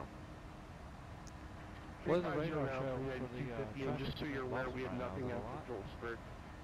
What was that, Chris? Is there a lot of traffic coming into Boston right now? I can deal with it now. If you want to go up there and pull up an arrival, I'd appreciate it. It's a fair amount. It's nothing like Seattle was, according to Fantastic. We have all the charts, whatever you want to give us to fly, we're ready to go. Just making sure you knew that. No, I can't do the flight planning for you. If you got one, let me know. Otherwise, I'm too busy. I'll give you the New York so you can figure it out. Going 7, Lima Golf, turn right, heading 640. Interesting. Hey, Fox Pilot, you still with us? JetBlue 1616, runway 5, cleared for takeoff, wind 08012, flight runway heading. Oh, nice, Raging. That's cool. More of a GA person. That's awesome. FedEx 16, reduce your Mach number by 0.04. Let me know what that's going to be. Okay, we'll slow point to 0.80 for FedEx 016. For the 2062, maintain Mach 80 or greater. 80 or greater right now, we're at 841, number 2036. Up to 1948, can you maintain Mach 82 once you're level? I could probably do 80. I'm thinking do 82. Up to 1948, once you're level, flight level 330, maintain Mach 80. Alright, you don't enable up into 3. Rest of the 1990, turn left, heading 030, later vector for spacing. Left to 030, Westwood 1990. 2062, you're direct prompt, is that right?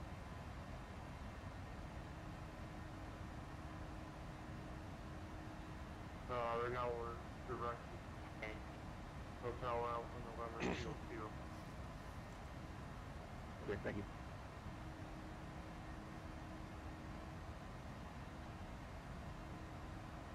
This is weird. In 1990, after the vector, expect direct honk intersection. After the vector, expect direct punched. Papa Oscar November Charlie Tango. Okay. Copy that. Westwood 1990.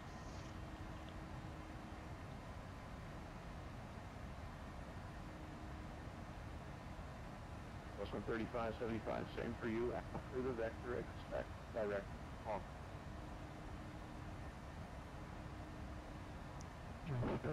Papa Oscar November Charlie Tango. Fairways 440, traffic manager, climb maintain level. Octo Fire 37, rating support. Going 7 with the golf, turn right, heading 100. 100. Was the guys going direct to 1997, have at Washington Center. Yeah, so I guess they're rerouting everybody a certain way. So thankfully, I had punked was the last waypoint I had before the star anyway. So so it works out. 123.75, speed building 26 Sugar. KBOS 1616, radar contact, maintain level 290.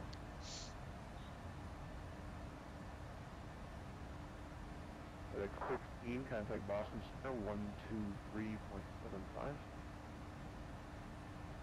123.75, good night, thanks, FedEx 016. Probably should have done that right away. 1990, do not exceed Mach 80. All right, we'll stay under Mach 0.80. We're at Mach 0.798 at the moment. Western 1990.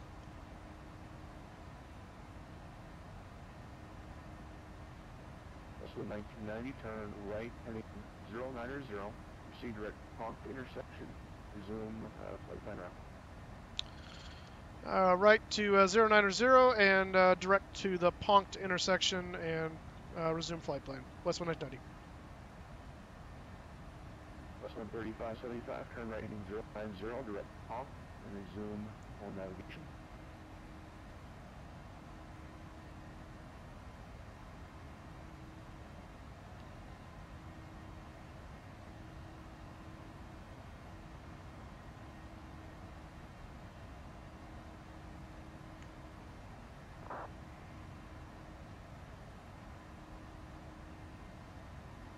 He was calling you there, Chris.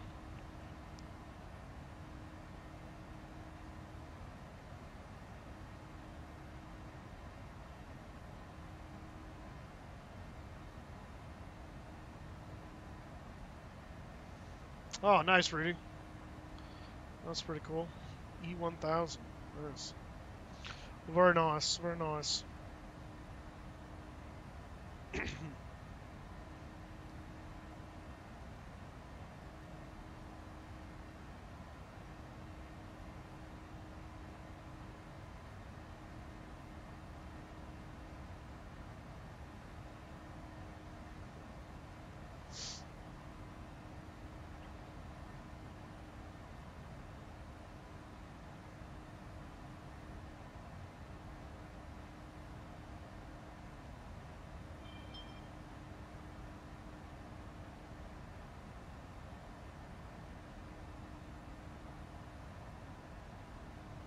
Did I just lose my radios? Because suddenly I don't hear anybody talking. Chris, do you hear anybody on VATSIM? He's calling you right now. I can't hear. I lost my radios.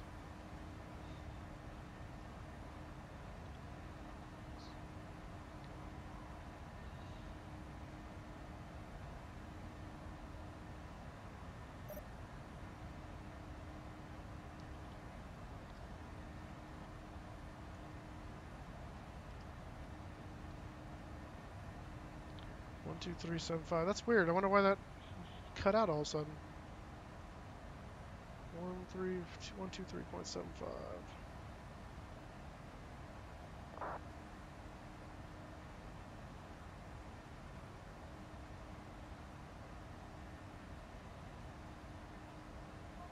Let's see if switching gets it back. There it goes. November 7 Alpha Whiskey, read back just correct. Probably had to cycle it. Departure, Boyd, if not optimized, 0115 Blue, time now 0100 Zulu, and report airborne. Cleared until 015 Zulu, report airborne, 7 Alpha Whiskey. Boston Center, Westwind 1990. Boston Center, Westwind 1990 is with you. Westwind 1990, roger. Cop. Pending the Jade 2 arrival, runway 22 left, transition to Boston Altimeter 2902. Altimeter to Jade 2 for runway 22 left.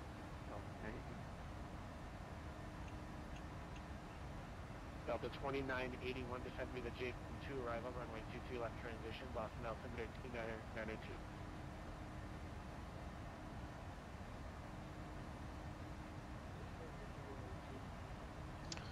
Ah, Kelsey finally heading out to Florida, huh? Awesome. Enjoy your time. Why is there no descent path after Joby? Is that because of the vectors? Oh, well, yeah, the vectors, duh. I don't care. Southwest 2550, contact New York approach 125, correction 128.12, good night. Well, actually, let's just deal with that. 128.12, good night. Good night, Fenner. This is American 2267. You have said number 32.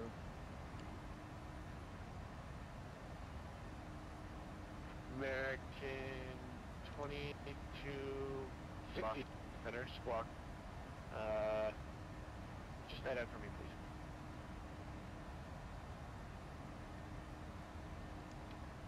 .530, ooh, nice and early.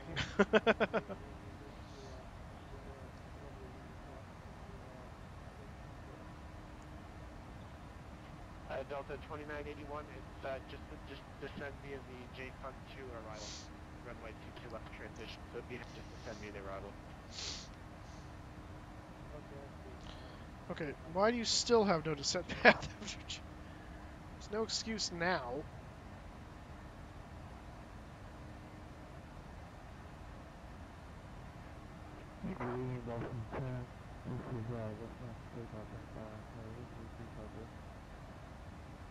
West wind 3575 Boston Center.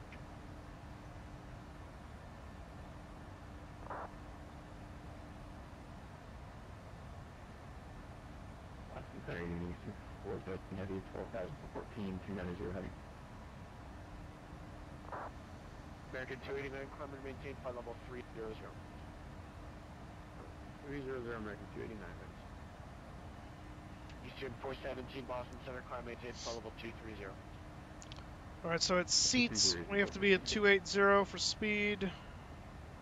It's just a lot of aboves. And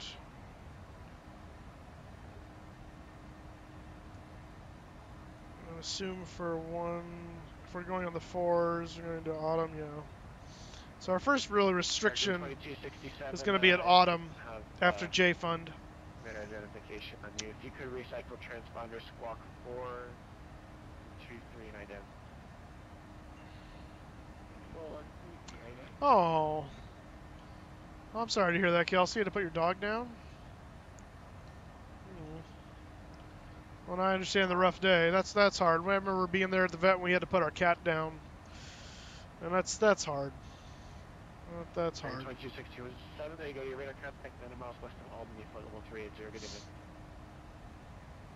Here we come, American 2267.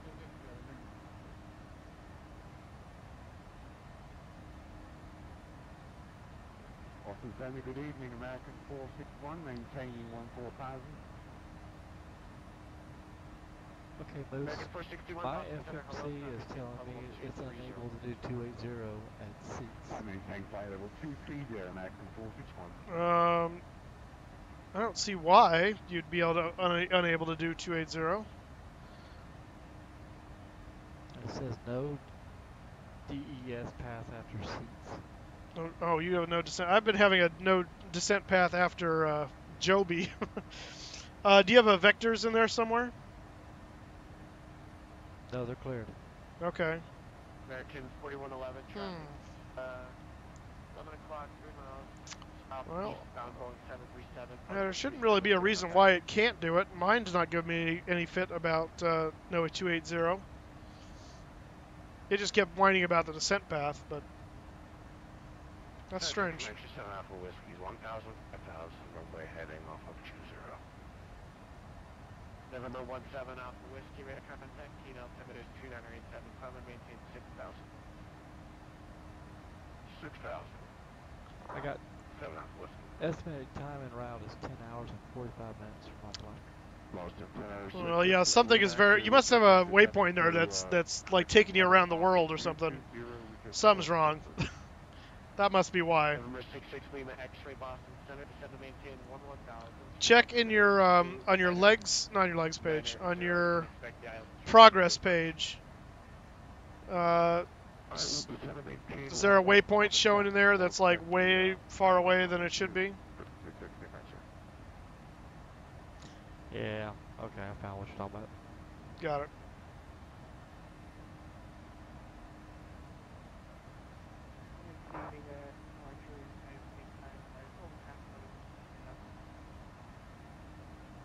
United 439 Boston Center, hello, maintain call level 3. I went ahead and put in 4 right for landing. You put in what for landing? 4 right. That's what I did too. I don't know if that's what they're landing, but that's what I did. In fact, I can look at VATSIM and see if I can tell. Hi, Joe.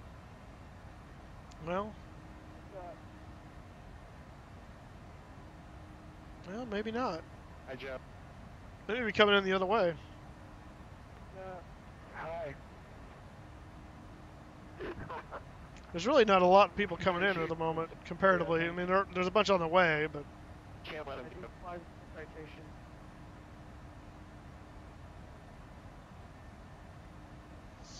No one cares, Joe, location. Yeah, I have a feeling they're going to land us the opposite way, the, what is it, 22s?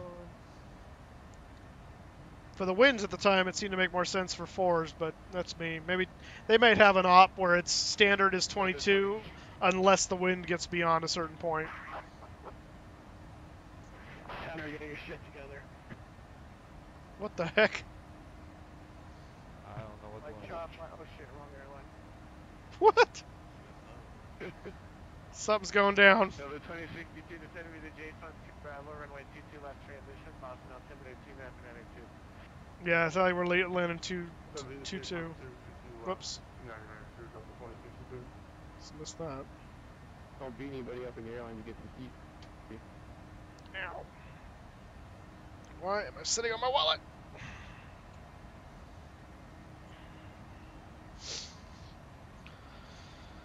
Okay. Yeah, it sounds like they're doing 2-2, so I'm going to augment my flight plan now, and if he changes it back, then... But I don't think they will. I think they're doing 2-2s. 160 direct Cardinal enable, 7 Alpha. We're going to go direct Cardinal right now. 7 Alpha. FedEx 16 descend me to J-Fun 2 arrival, runway 22 left transition, Boston Hey, Moose, you gonna do your passenger 7-4 or are you gonna do your cargo 7-4? I'm going to do my passenger 7-4 for the cross the pond.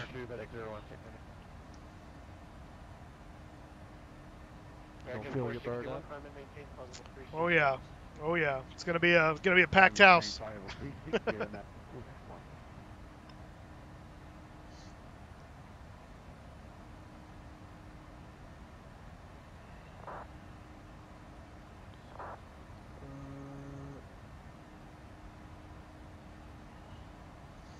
So 2-2 left should be J-Fun to Autumn. To Harrison Isla, then we'll to Woodland. Ah, okay.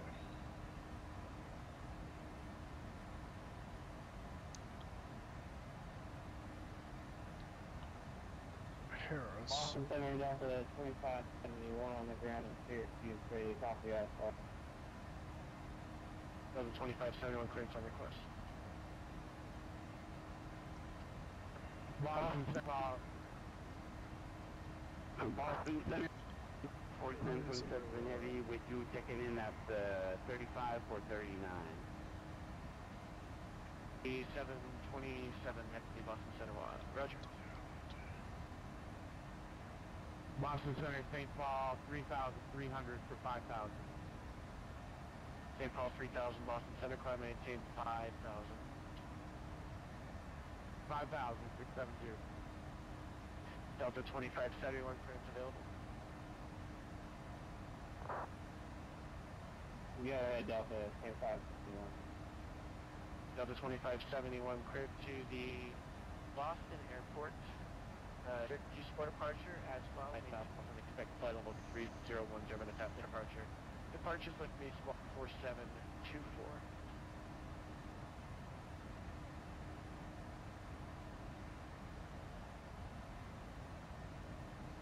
Was that for 4227 Heavy? That was for Delta 2571. I heard the Syracuse departure and going up to 9,000. Departure frequencies refused, squawk 4724 Delta 2571. Are you like, I do notas, you know, arriba, están amando muy. The 2571 read back correct, runway 10 for departure, call from XP Syracuse winds are calm, and the altimeter is 299. Okay. Yeah, I've seen some movement around. I haven't paid too much attention. I'm just kind of waiting for the draft, actually, which will be the end of this month. Looking forward to that. See how we do.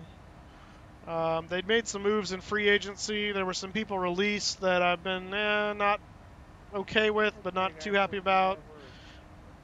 We lost Polzlunski, but that was because he retired. They traded out Robinson, but he didn't play all this last year anyway because he was injured. They got rid of someone else, I think, too. I don't remember who the other person was, but so we'll see what happens. I'm really just kind of looking forward at this point to see what we do for the draft.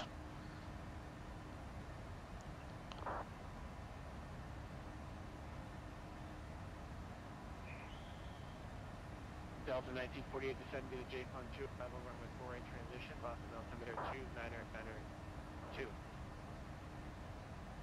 Alright, this will be the J-Fund 4 right transition 29. 4 right. Wait, what? Okay, now I'm confused. So are they landing 2-2 or 4? Or are they landing both ways? Because I don't know what the heck. Sounds like both ways almost. Which is really goofy because 4 right and 2-2 left is the same runway. You don't want to do that. That is bad aircraft management. Boston Center, what are you doing? I am really confused. I would find it absolutely hilarious if someone actually said that over ATC and IRL, you know? Right?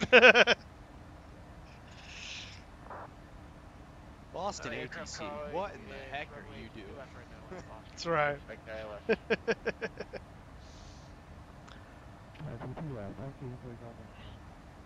Fox, have you done Cross the Pond before?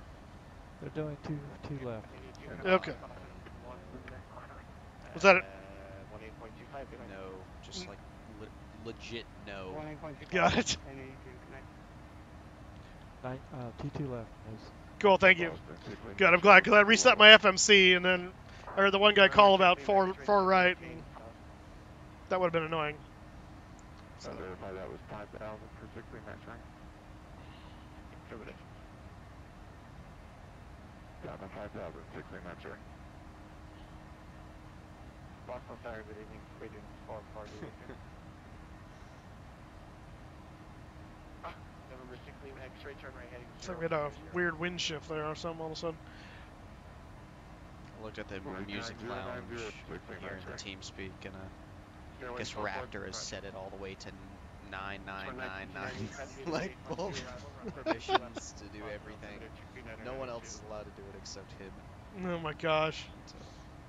Well, it's funny. There were passwords now in all the live stream rooms. I came in trying to get into the live stream room, and I know, oh, right? Hang on a second. Viewing. Hang on. Viewing. It's not working. Hang on a second, Fox. Repeat that for Westwood 1990. Westwood 1990, descend me to J-Fund 2, arrival runway 22 left transition, Boston altimeter 29er 2. All right, descend via the J-Fund, arrival 22 left transition, and altimeter in Boston 29er 2, Westwood 1990.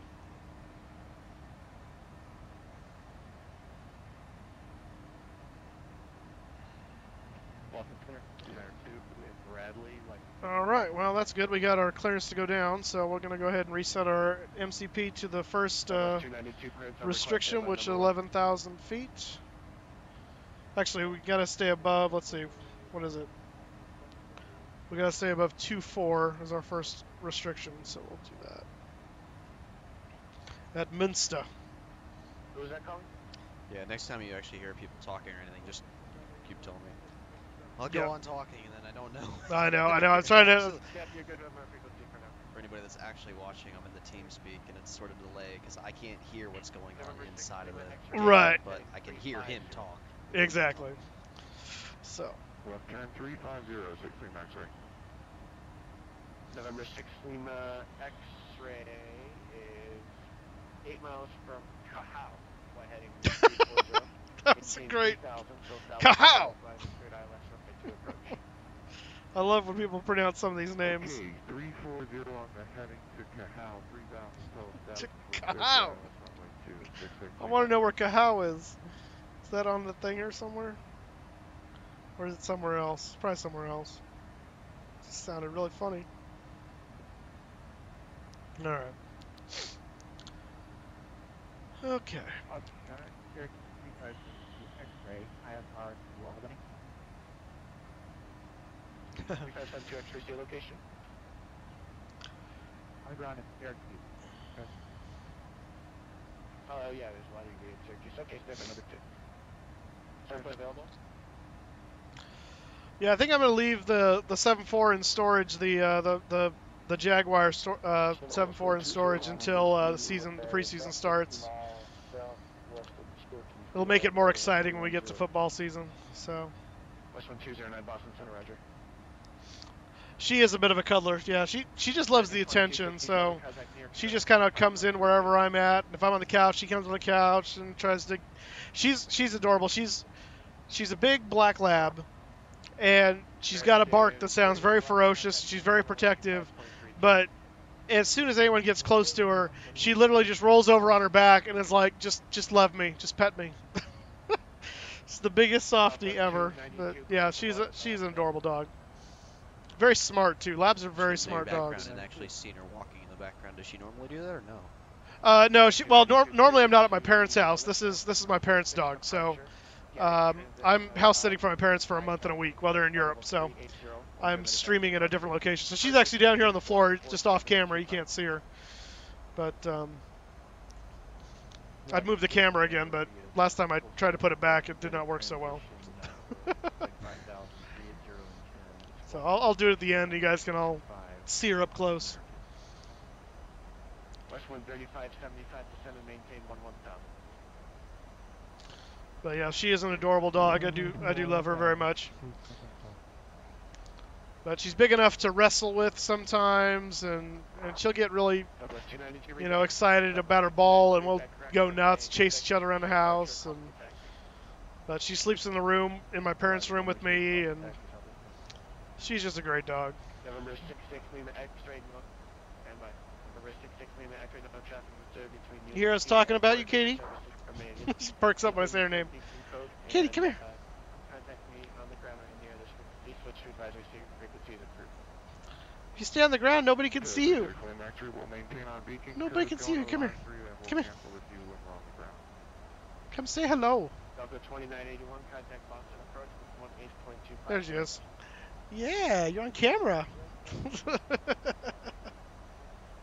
Is your mascot from now on? Yeah, right. Oh, there it goes again with that nonsense. I don't know why that keeps happening. Whoa, that's why. Her. Yes, it is a her, Katie. Okay, just making sure we're on top of our game here. Thanks, people. Hi. Appreciate it. Center Boeing 721 Uniform Fox, follow 390 direct. Ah, now I see the little darling. Yeah. November 721 Uniform Fox. She's adorable. Hello, Boeing Manufacturer 9.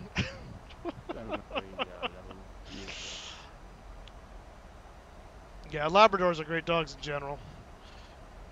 Goldens, chocolates, blacks. My personal favorite's the blacks, but they are just adorable dogs. Yes, you are. Yes, you are. November 3572 Tango, sorry for the delay, clearance available. Tango rate. November 72 Tango, cleared to the Albany Airport, Syracuse 1 departure, radar vectors Utica. All right. Thinking about catching a flight out of Boston, but man, I don't know, man. It's taking forever to fly to 4726. After the flight tonight, I gotta start getting stuff ready for the thing tomorrow. Get all set up.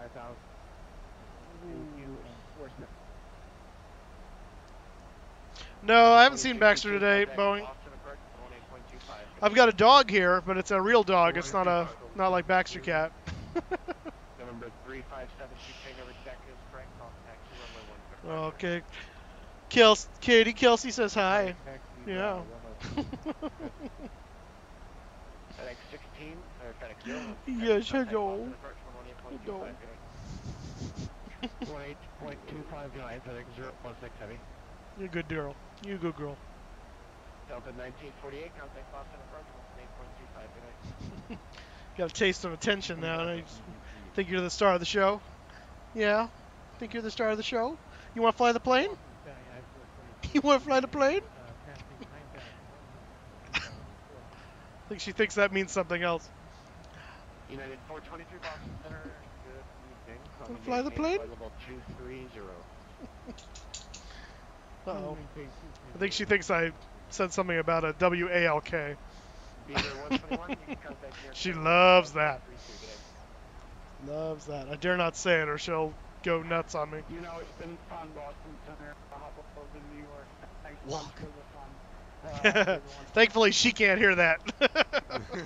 Only I can. Yes.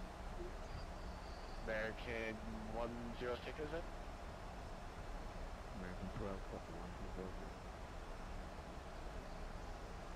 We'll do that when we land, Katie. We'll do that when we land.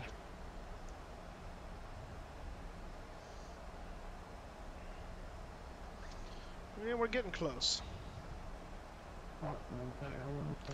I don't know what any of those words meant there, Boeing. Well, I know have, and that's it. Belogan?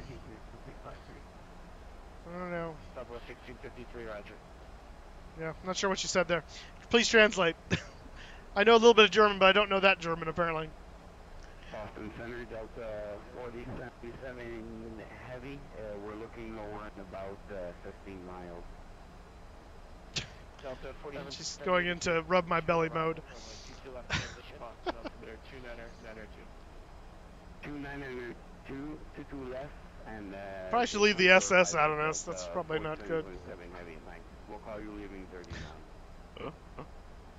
Roger. No neo-Nazism, if you don't mind. November 66, Lima X-ray. Don't cancel IFR.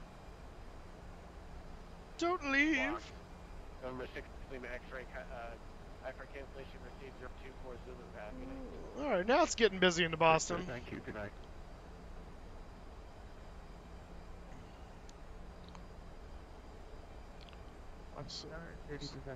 So we're trailing Delta 1948.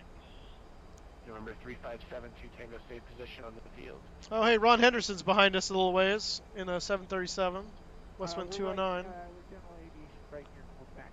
See if there's any other Westwind guys over here. Okay, November 72 Tango, runway 10, taxi via Quebec, Alpha, Victor. 10 via Quebec, Alpha, Victor.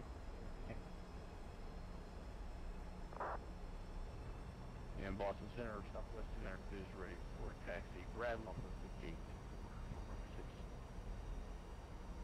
Westwind 1990, descend and maintain 1000. Contact Boston approach 118.25. Down to 1000 and over to Boston approach. Westwind 1990, thanks for the help. Thank you. Boston 4727 heavy, leading 390 for the J-Fund to arrival for 22 left. 727 Boston Center, roger. Boston approach on... Shoot. Which one did he say it was? North approach... I think he said 118.25. St. Paul 672, but on altimeters 29906. 672, thanks.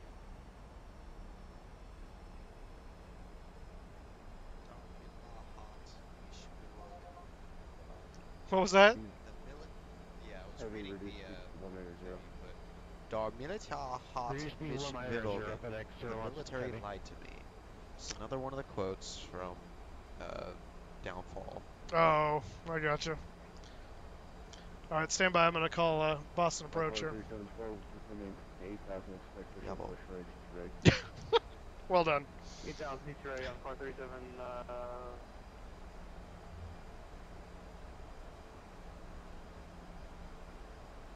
Oh, what are you doing here?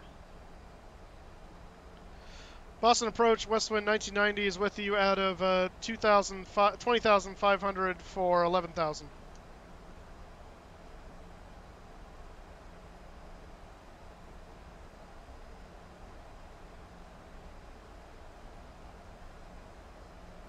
I just lose my audio again?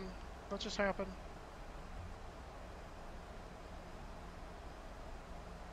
Yeah, 'cause I didn't hear you. Information call for Alpha 292 confirm between the J.2 level and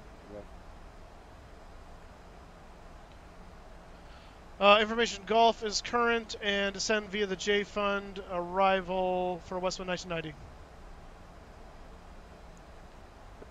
Westwood 1990, register, spec ILS, left. ILS approach for 22 left for Westwood 1990.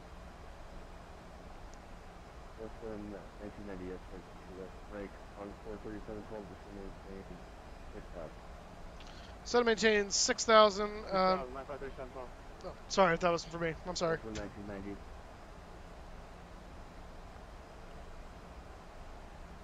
Also 2062, descend direction, reduce speed to 190. 190, 162. He's really quiet and hard to hear. Speed to 190. 190 is anything for you. Let's see, he said 19.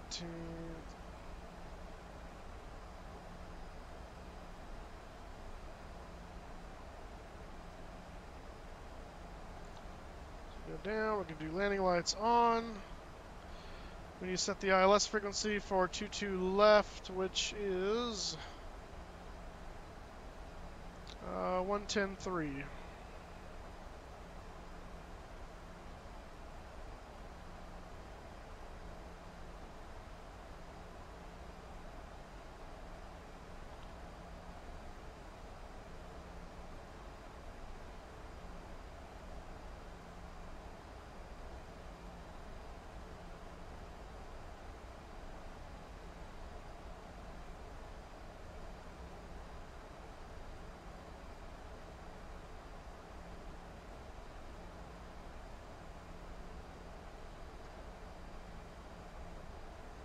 Westwood 1990, reduce speed 190, still maintain 8,000.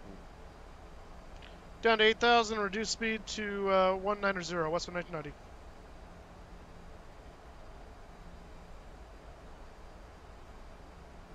Delta 2060, contact loss of 26.5.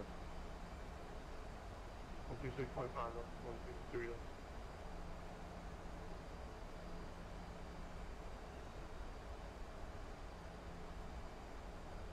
Westwood 3712, fly heading 180. Maintain 4,000. 180, 4,000, call 37, 12.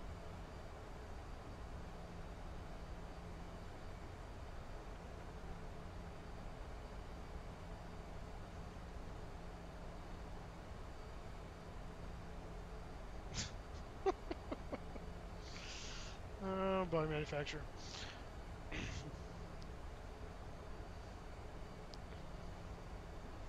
Same path unachievable. Oh, you're unachievable. You be quiet. Okay. Let's see here.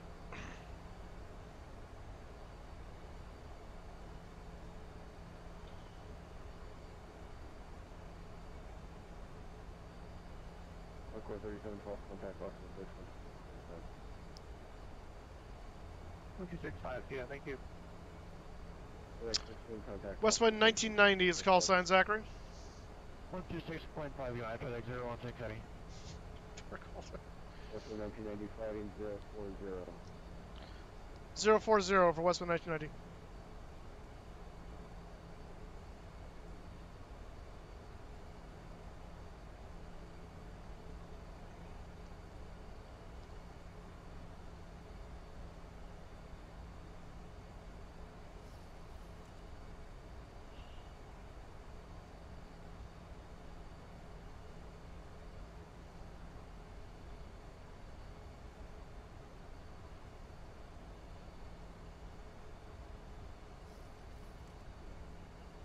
Delta 1948, contact loss of 6.5. 365, Delta 1948, heading.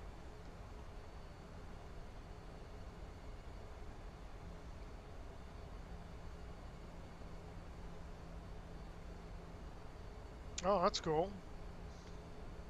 He didn't take you with him? Westwood 1990, just maintain 6,000. Down to 6,000, Westwood 1990. Yeah, we're slow into 190 right now, and down to 6, West 1990.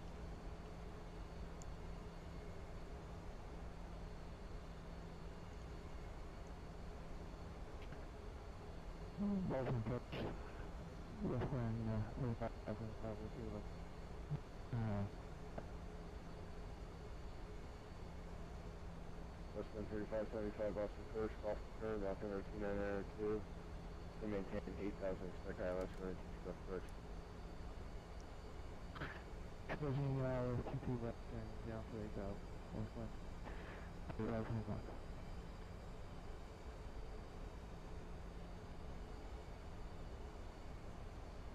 It's a pretty fogged up approach you're going to be doing right now. Yeah, a little bit. Have to go to ILS. Well, I've got the ILS tuned in, so as soon as I see the runway, I'll take control. But That's if you can see it. that's if. That's right.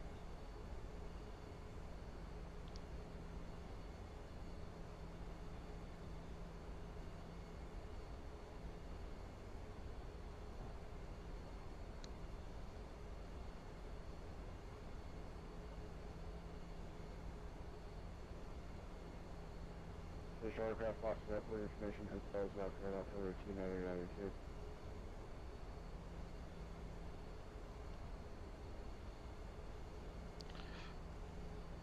Yeah, what's the...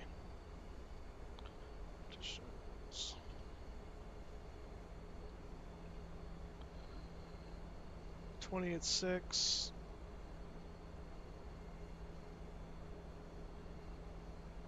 And a 3-1 Sierra Lima depart Lawrence heading 170. Yeah, 7 miles visibility. We should be okay. Manchester heading 170. Manchester 170. 310. My lights on already. Yeah. Western 3570, speed to 190. Continuous.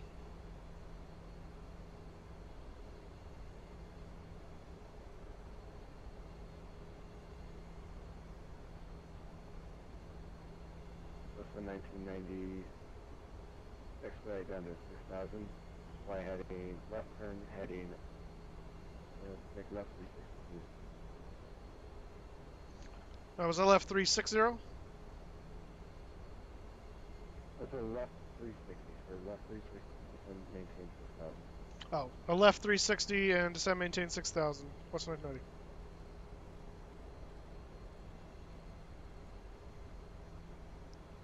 I see what he's doing. Gonna expedite on down.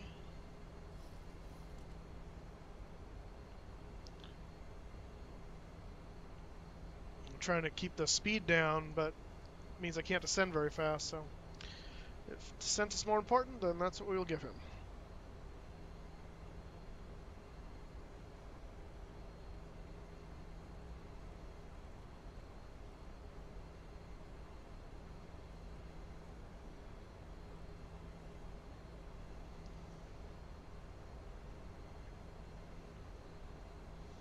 Encrypted Pilot! You can't spell moose.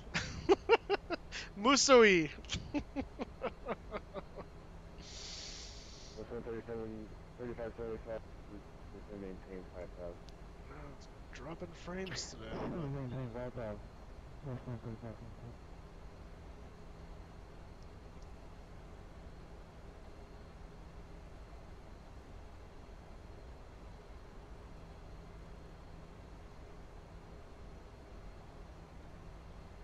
Engine fire left.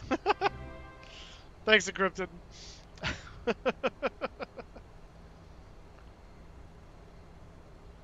How's Southern California treating you, buddy?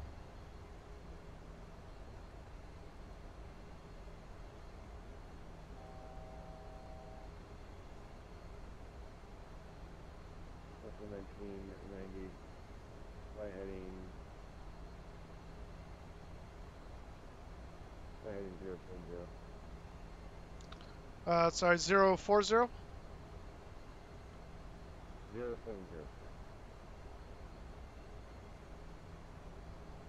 It sounded like you said 010.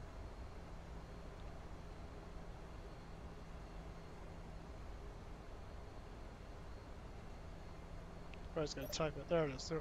070. Got it. Roger. Westman 1990. Thank you.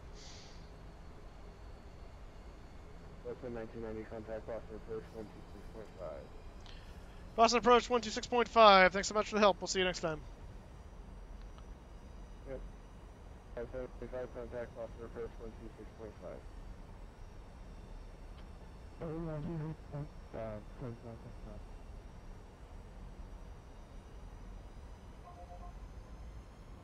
To land and hold short, or 27 for speed record 239 heavy. FedEx 16 heavy, turn right heading 190, join the localizer, report established, descend and maintain 5,000. 5,000. West 119, need 190 knots.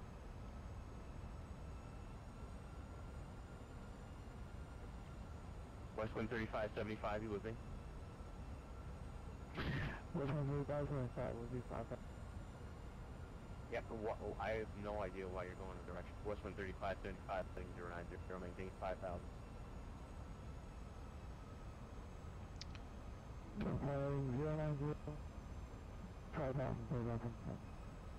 West 135.75, pilot deviation, flighting 090, climb, maintain 6,000.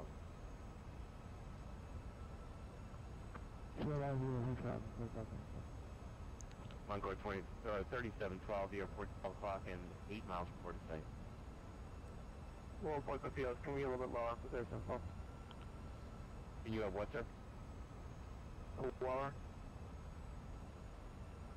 Encore 3712, what are you looking for? You're broken. Lower. Encore 3712, to maintain 2,000. 2,000, Encore 3712. West 135.75, climb, maintain 6,000.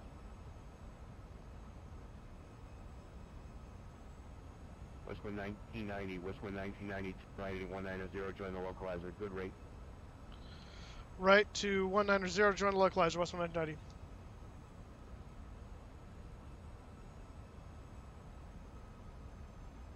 Oh, 2062 is down, 62 left. 2062, roger, did I give you a first place yet? Negative. Over Delta 2062, roger, you're 8 miles from Noli, cross Noli at about 4,000, cleared ILS runway 27. Due to left approach to land shorter runway 27. Forte, still established, hold short 22 or 27, you said? Land and hold short to 27. Roger, land to left, hold 27, land 62, thanks. Westwood 1990 to maintain 4,000. Maintain 4,000, Western 1990. Delta 2062, descend and maintain 4,000. Delta 2062, you're 5 miles from Noli, cross from Noli at about 4,000, cleared ILS runway 22 left approach to land and hold short of runway 27.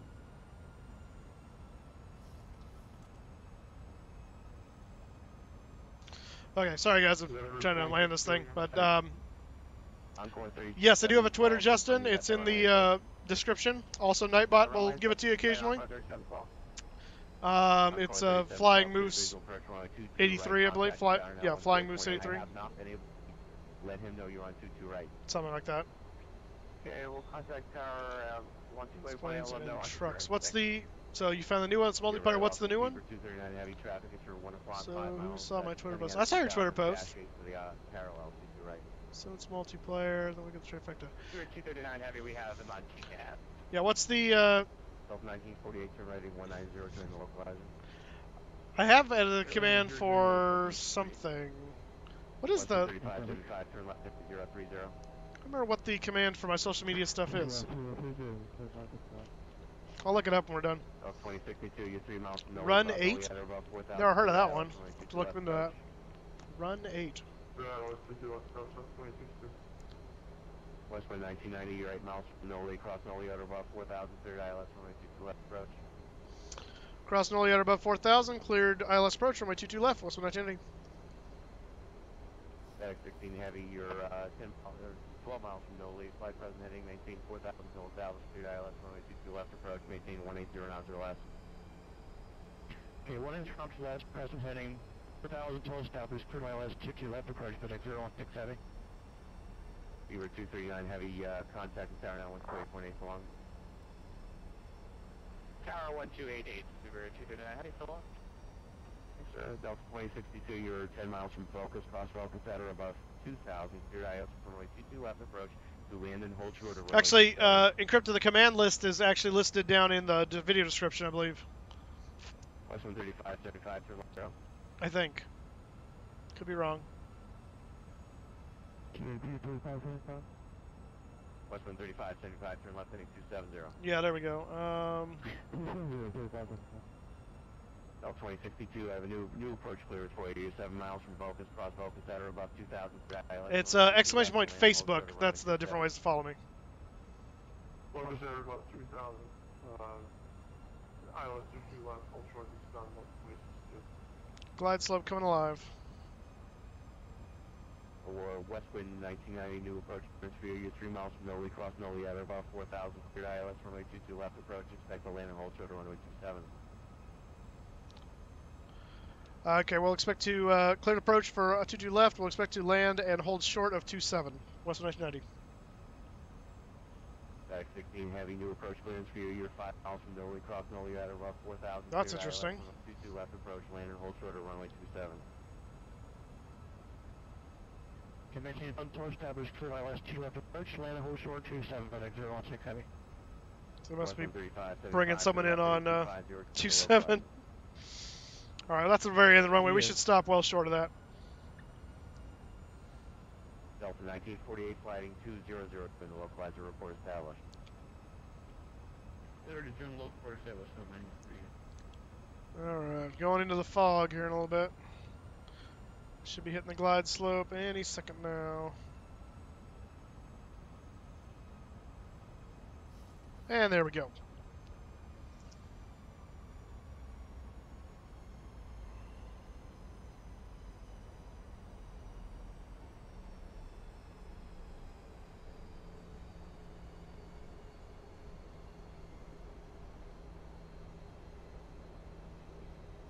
Boston approach, 1027 heavy with you. We're passing 7 for 6,000 on the... $50, that means it's probably a good game. Downfall, I don't have the 777 at the moment. It's on my list of things to get, but I don't have it yet. Over to tower 28.8.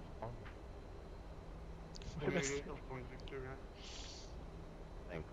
Westwind 1990, you can also contact the tower 128.8. Over tower 128.8. Thanks for the help. We'll see you. Westwind 1990. Very welcome. Westwind 35, 75, you're 10 miles, slowly flying 250, maintain 4,000, hold 1,000, cleared ILS runway 22 left, land and hold short of runway 2. Turning left, 350. Boston Tower, Westwind 1990 is on approach and established on the ILS for runway 22 left.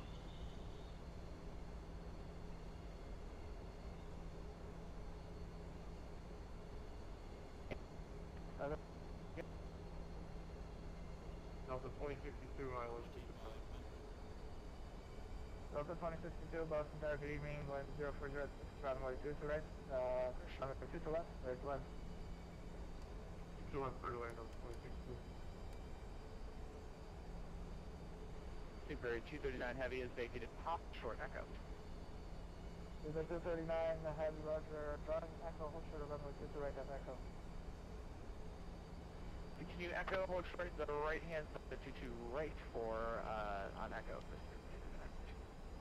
Delta 4, correction, Delta 426, cross runway 2 to right, at kilo, hold short of Bravo, monitor ground 1.9. Okay, cross 2 to right, hold for Bravo over ground. 209, follow the Delta traffic ahead of you, cross runway 2 to right at kilo, hold short of Bravo ground 1.9.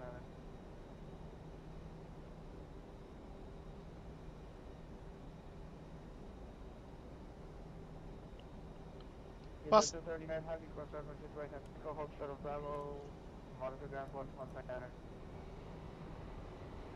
Cross the 22 right at Echo at ground 121.9 to monitor on the other side for Super 239. Thanks, have a great night. Ciao. American 251, crossing departure clear. Tower, Westwind 1990's 5 mile final. That's with 1990 Boston Tower, good evening, wind 040, runway 2 to left, clear to land. Clear to land, 22 left, Western 1990. American 209, Boston Tower. Alright, there we go. Sometimes you gotta tell them how much of a final you got, so I know it's critical. 7 mile for 22 left. 7606. Alright, there we go. My aircraft. 22 right, clear for immediate takeoff for Canada 706. Flaps 30 coming in. Auto brake is 2.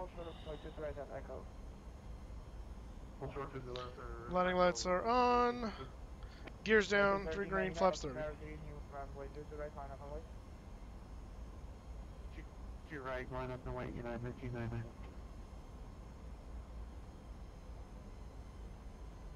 FedEx 016 Heavy's on 5 mile final now, 22 left. Delta 2671, Boston Tower, are you with me? Affirmative. Delta 20 Tower, good evening, 1040, runway 27, clear to land, traffic will land. Watch out, deer! Oh, shush. Under 27, clear to land. FedEx 0, Deer, Heavy man. Boston Tower, good evening, 1040, runway 2 to left, clear to land, hold for runway 27. What is that? You can left, clear to land, hold short, 27, but 016 Heavy. I'll show you later. Alright. American. Cross runway to the right, Echo, hold short of Bravo, 1 And we're down. 22 right, Echo, drop 1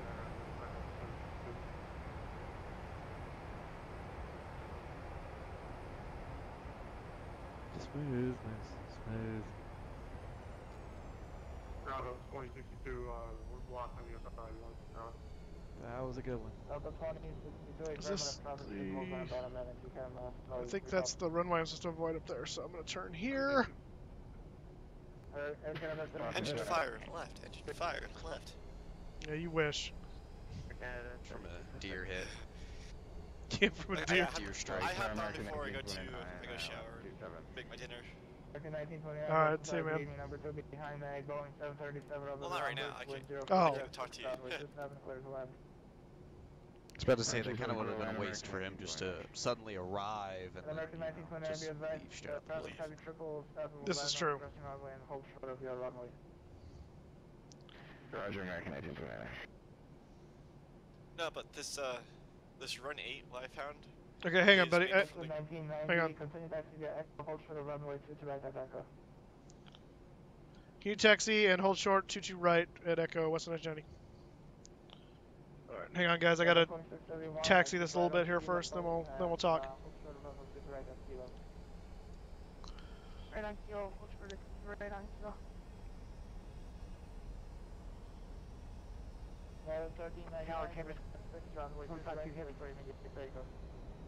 121.9.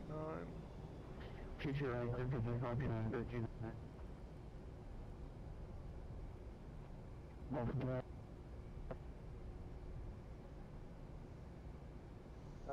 Boston Tower, unreadable, say again. What's my do about 35 on his final, I'll pick you left. That's a 3575 Boston Tower, good evening, runway, correction, 10406. Runway Just to make the your left, own clear to land, spot. hold short of runway Just make it 27. Well, I gotta wait to cross. I gotta wait for clearance to cross the active here. Clear line 22 left and holding short 27. Please go ahead. Jazz 3734 Boston Tower, good evening, runway to the right, line up and wait. Lock and wait, 3734. Jet 2717 Boston Tower, good evening, hold short of runway to the right, reset transponder, squawk 1370.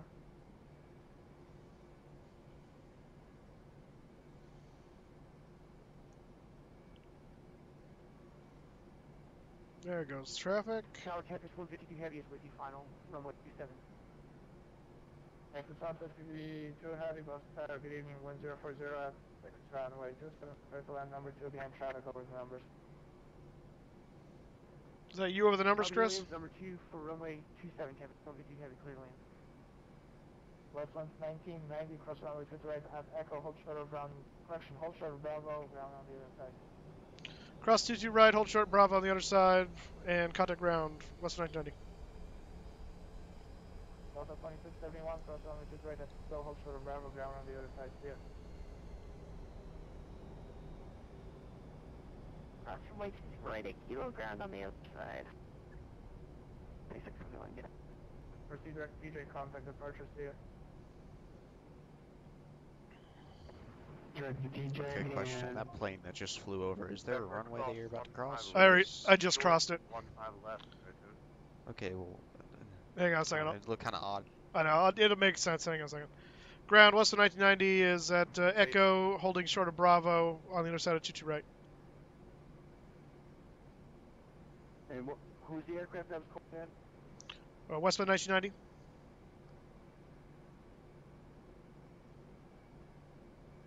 Westwind 1990, taxi to Terminal Alpha straight ahead on Echo. To Alpha, straight ahead on Echo, Westbound 1990.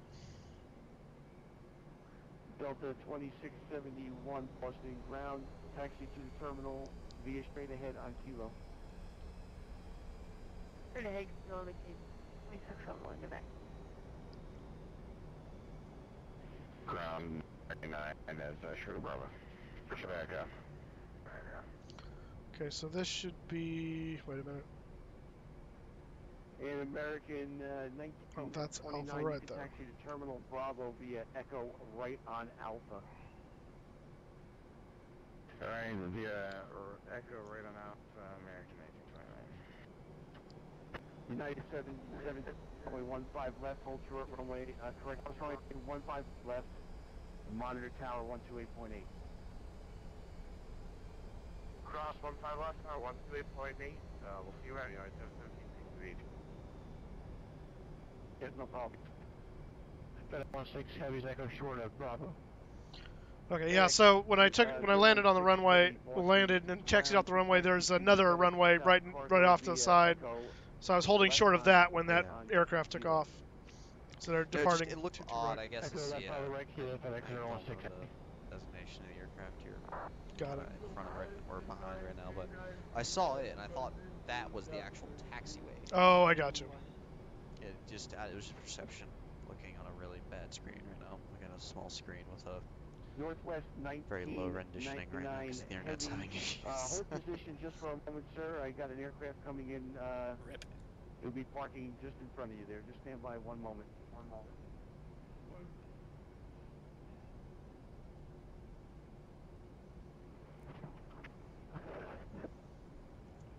Boston ground, 2287, ready for taxi. All right, we're going over here to Charlie 28.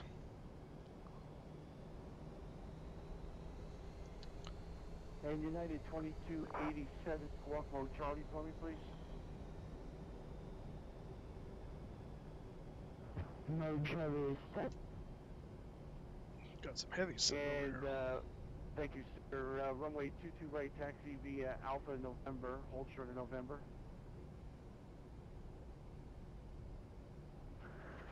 Taxi via Alpha November, hold short November. Yeah, this is the worst part of the entire flight because you're sitting here. Either you have to use the bathroom and you really want to get off and you just can't wait to stretch your legs. And at the same time, it's like, you know, it's bittersweet because You made it, yeah. you're going to have to get off the airplane and you don't want to.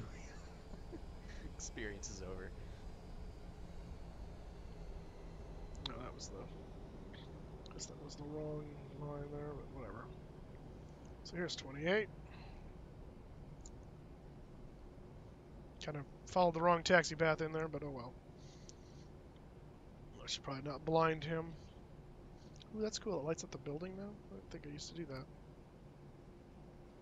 Well, remember, you were in Flight Sim X beforehand, now you're in KD3. No, I know. So there's a whole new world has opened up to me. It's great. Oh, new world. Quiet, Aladdin. Reset transponder 1, Man, I'm still holding short of 27 over here. You are taxiing awful quick for having just come into the terminal. You're really driving it. Yeah, well, you know. Now to get this over. I'm done. I'm done. I've got things to do. You're holding me, man. You're holding me. Correction, was that the 2208, sir? Did you didn't just stop on the runway, didn't you? Did you?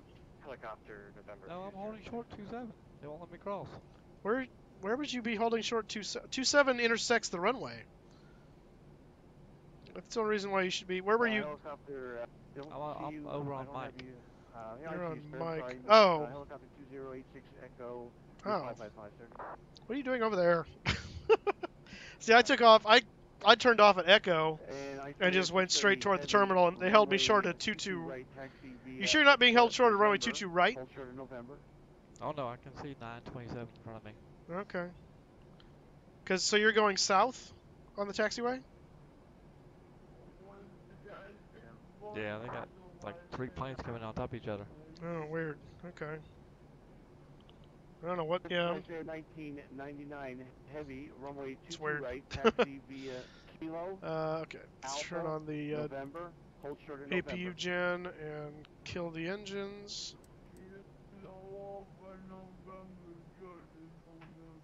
What the heck? Alright, and let's see.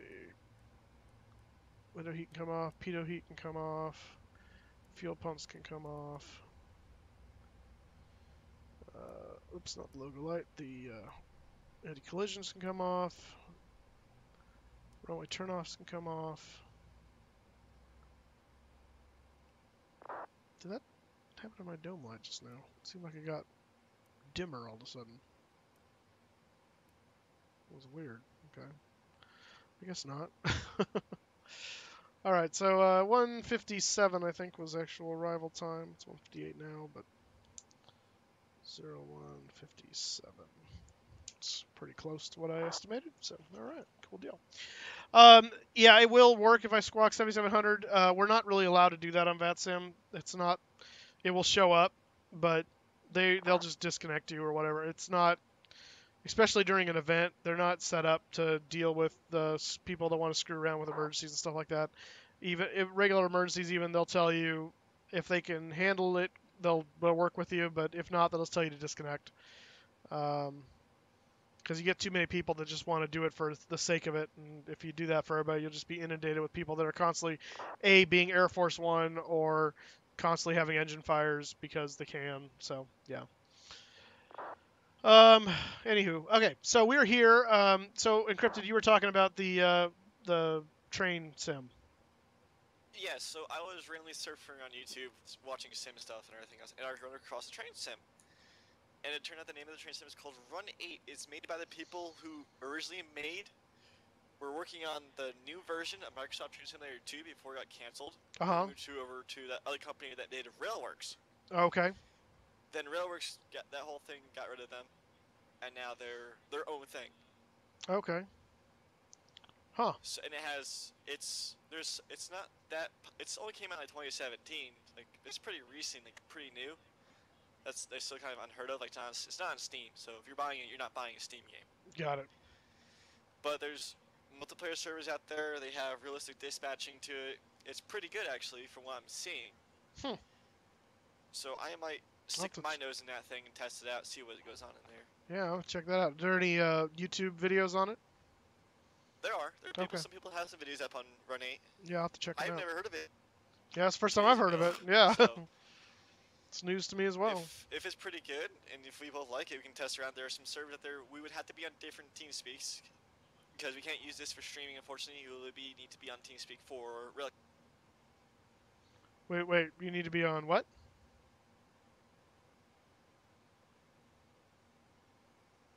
Encrypted just vanished.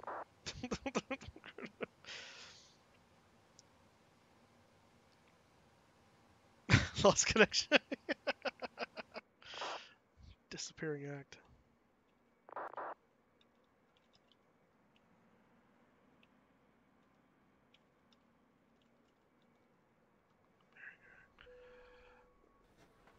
Alright, then finally. We'll see if he can get back in here. It's kind of goofy. Alright, well guys, he's trying to figure out his network.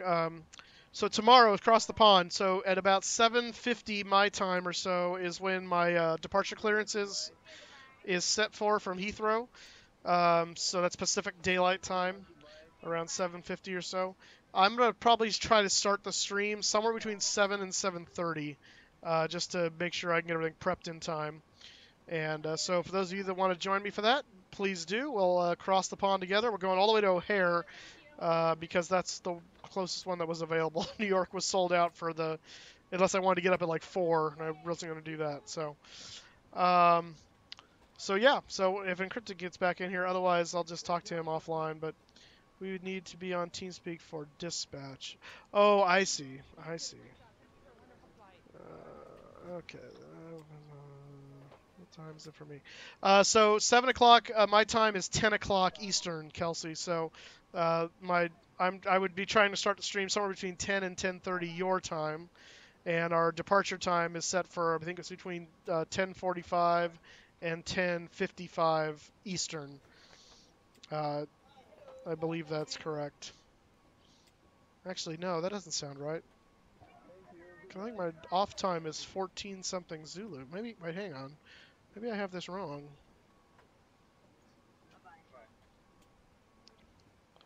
Hang on. Let me double check this. Okay, my takeoff time is 14:49 Zulu. So what is that? That's 7 hours back. Yeah, it would be 7:49. So why does that not seem to compute? It should be a 4-hour difference for. Oh, it is 14. Duh, I'm thinking 4 o'clock.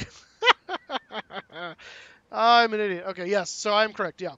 So about 7:50 my time, it's about 10:50 Eastern time, it's 14:49 or 2:50 Zulu time, if you want to convert from the military thing. So, yeah, Encrypted, I see you in chat there.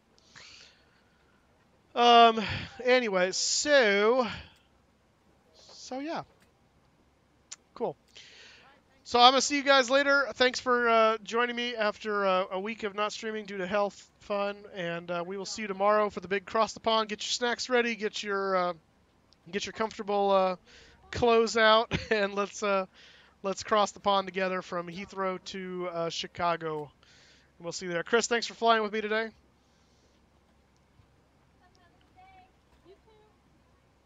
Is Chris still there? Still see him in TeamSpeak.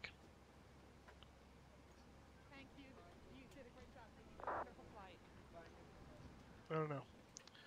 I'd be there, but yeah, yeah, no. Stabs Wi-Fi, exactly. All right, well, Chris, if you can hear me, it was fun flying with you, man. Like always. And again, welcome to Westwind. Glad to see you with us. See ya. See you, Fox. Thanks for coming along. All right, I'm out of here, guys. Back.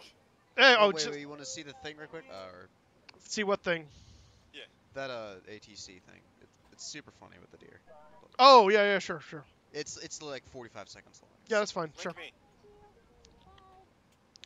Did you? And then, Moose, if you can hang out for a second to finish your stream. Okay. There you go. Oh, there it is. Okay. All right. Open. Yeah. Okay. I don't care. Open the link.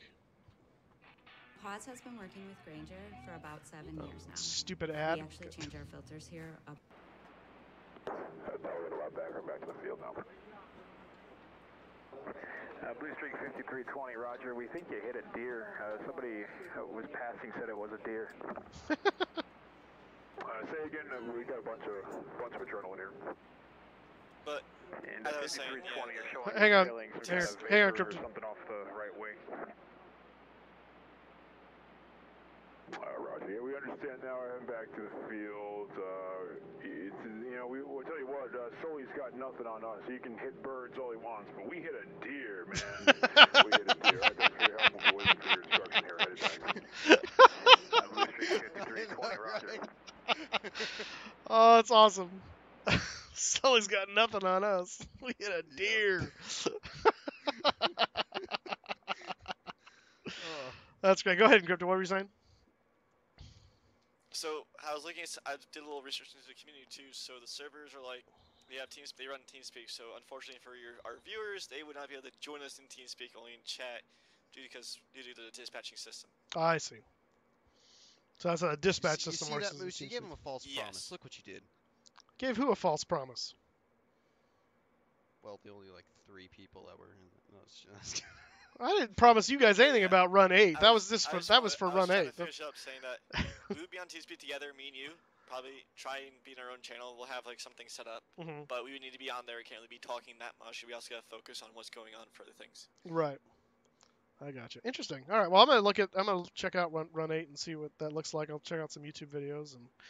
Yeah, and from who makes it is probably gonna be it's probably not gonna be the same quality as you see as the Dovetail games, but probably be up there roughly a little bit around the same way as you see Trains in New Era. Okay. Interesting. So let's check it out myself too, and we'll make a joint decision on what we're gonna do with it. Yeah, that's cool. It's likes to be a lot of fun. There are people who do stream it too, so we'll see. Gotcha. Downfall series and Kelsey or Boeing Manufacturer 9, whoever was asking about being mentioned in the description. So to get that's being a member of the Moose Crew. So 2 requirements for that. 1, you got to subscribe. So make sure you're subscribed. And then second of all, you need to, in the comment section, not the chat, comments, difference.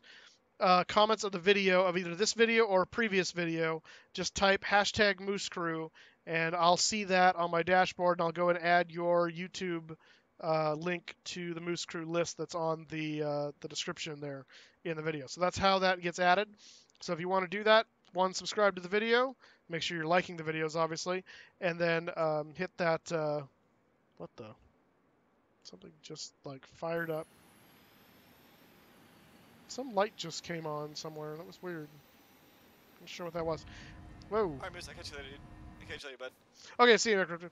So, so make sure you're doing that, and then just type in the comment section of a video, preferably a recently one, #MooseCrew. If you did that already and it's been a while, do it again because somehow I must have missed that.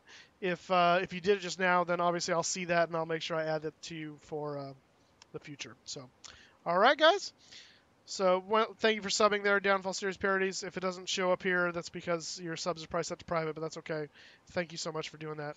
And yeah. Awesome, guys. We'll see you next time. See you tomorrow for Cross the Pond. Again, about between 7 and 7:30, I'll start to stream my time. That's Pacific Daylight Time. It'll be about 10 to 10:30 Eastern, or 14 to 14:30 Zulu, which is 2 to 2:30 Zulu. So depending on where you are in the world and what reference time you like to use better, that will do for that. Thanks for coming along with me today. This was Friday Night Ops, and this is Westwind 1990, and we are signing off. Have a good one.